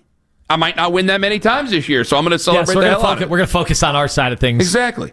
Alex in Cleveland, you're first up on the Fan. Hello, Alex. This call will be recorded. Yo, Ken, you took the words right out of my mouth. Man. Wait, that's illegal. Alex, are you recording this call? We have one-party state. No, sorry. Sorry about that, Philip. You took the words out of my mouth, though, Ken. This morning, I've been in a few stores, McDonald's, whatnot, Home Depot. Okay. The city's buzzing, dude. The city is buzzing. Like, everybody's talking about the Browns. Everybody's talking about the win. As if it was like a Super Bowl win. Oh, speaking of, I got to do it, dude. What? Oh, man, Anthony, I got to do it. You guys going to do it with me? Let's go. Super Browns. Oh, Super Bowl! Super Browns! Yeah! This call is being recorded. There you go, Alex. Okay, apparently we're a one-party state. You can record. You allowed to do that? Yeah, I guess you can. Let's go back to the phones. Michael and Lorraine. Michael, Motorcycle, you're next up on the Fan. Hello.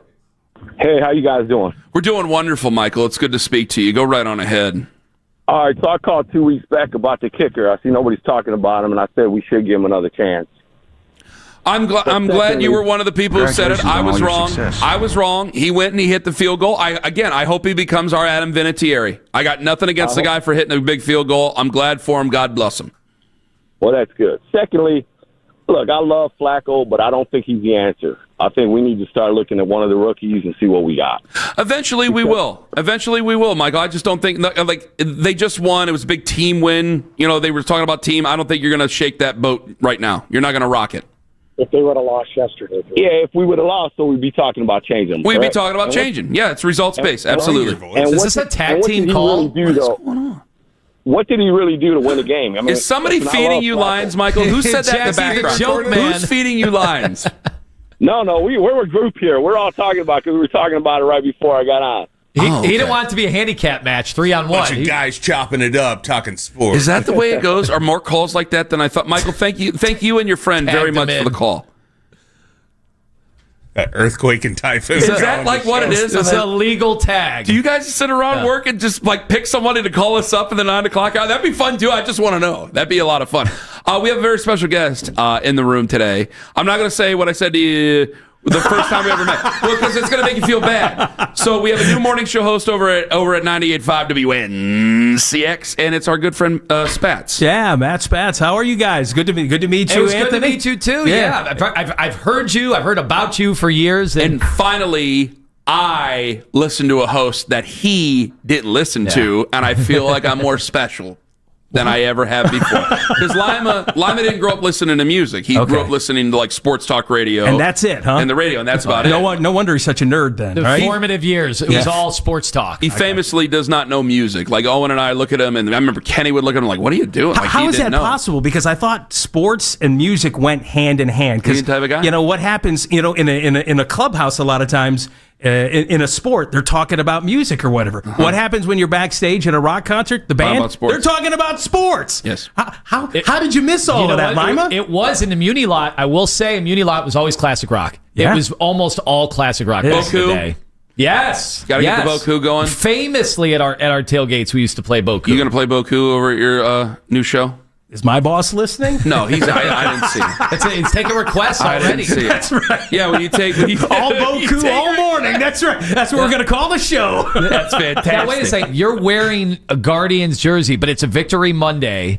So, But look, it's got the rope. He wouldn't know it's music. What is this music logo? Tongue. That's the Rolling Stones logo. I thought my first day at NCX, it would made sense. I did Guardians because of the hot stretch that they're on, but also with the Rolling Stones. If I'd have had something Browns and classic rock together, I would have worn that. But I thought Guardians, I thought it was pretty relevant for the first day coming over to NCX. now who had the bigger weekend, the Browns or the Guardians?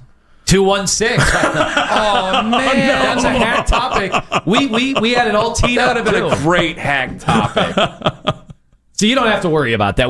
Summer hack topic series. We've got is other something. hack things though for Spats to do real quick. Spats, okay. Power rank the teams in town. Go right now.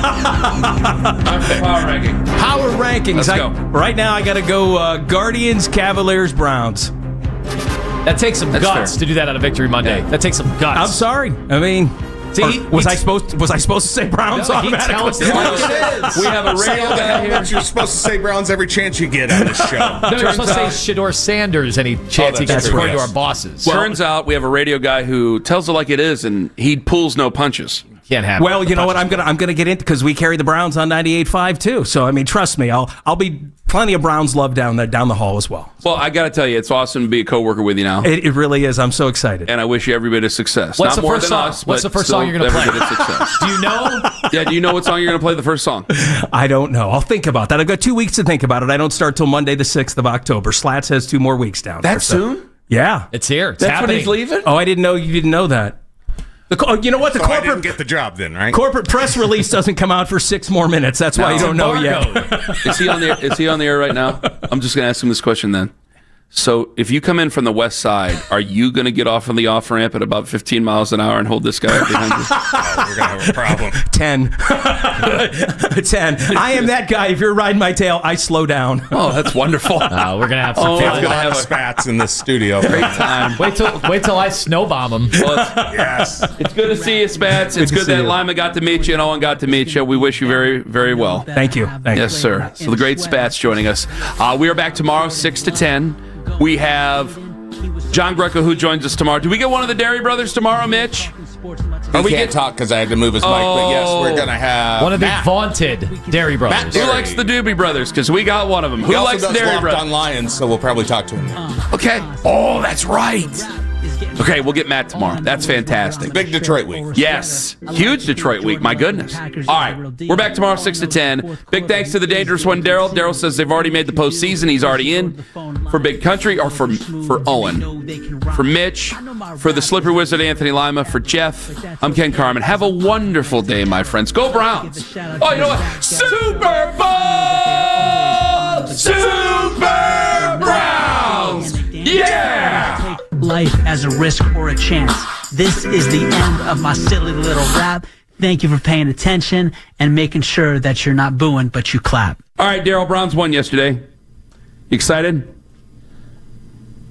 A little, yeah. Hey, sounds good. Where's your entourage now? Cool, I got on the last show. Loser town, loser fans, and you guys are a loser show.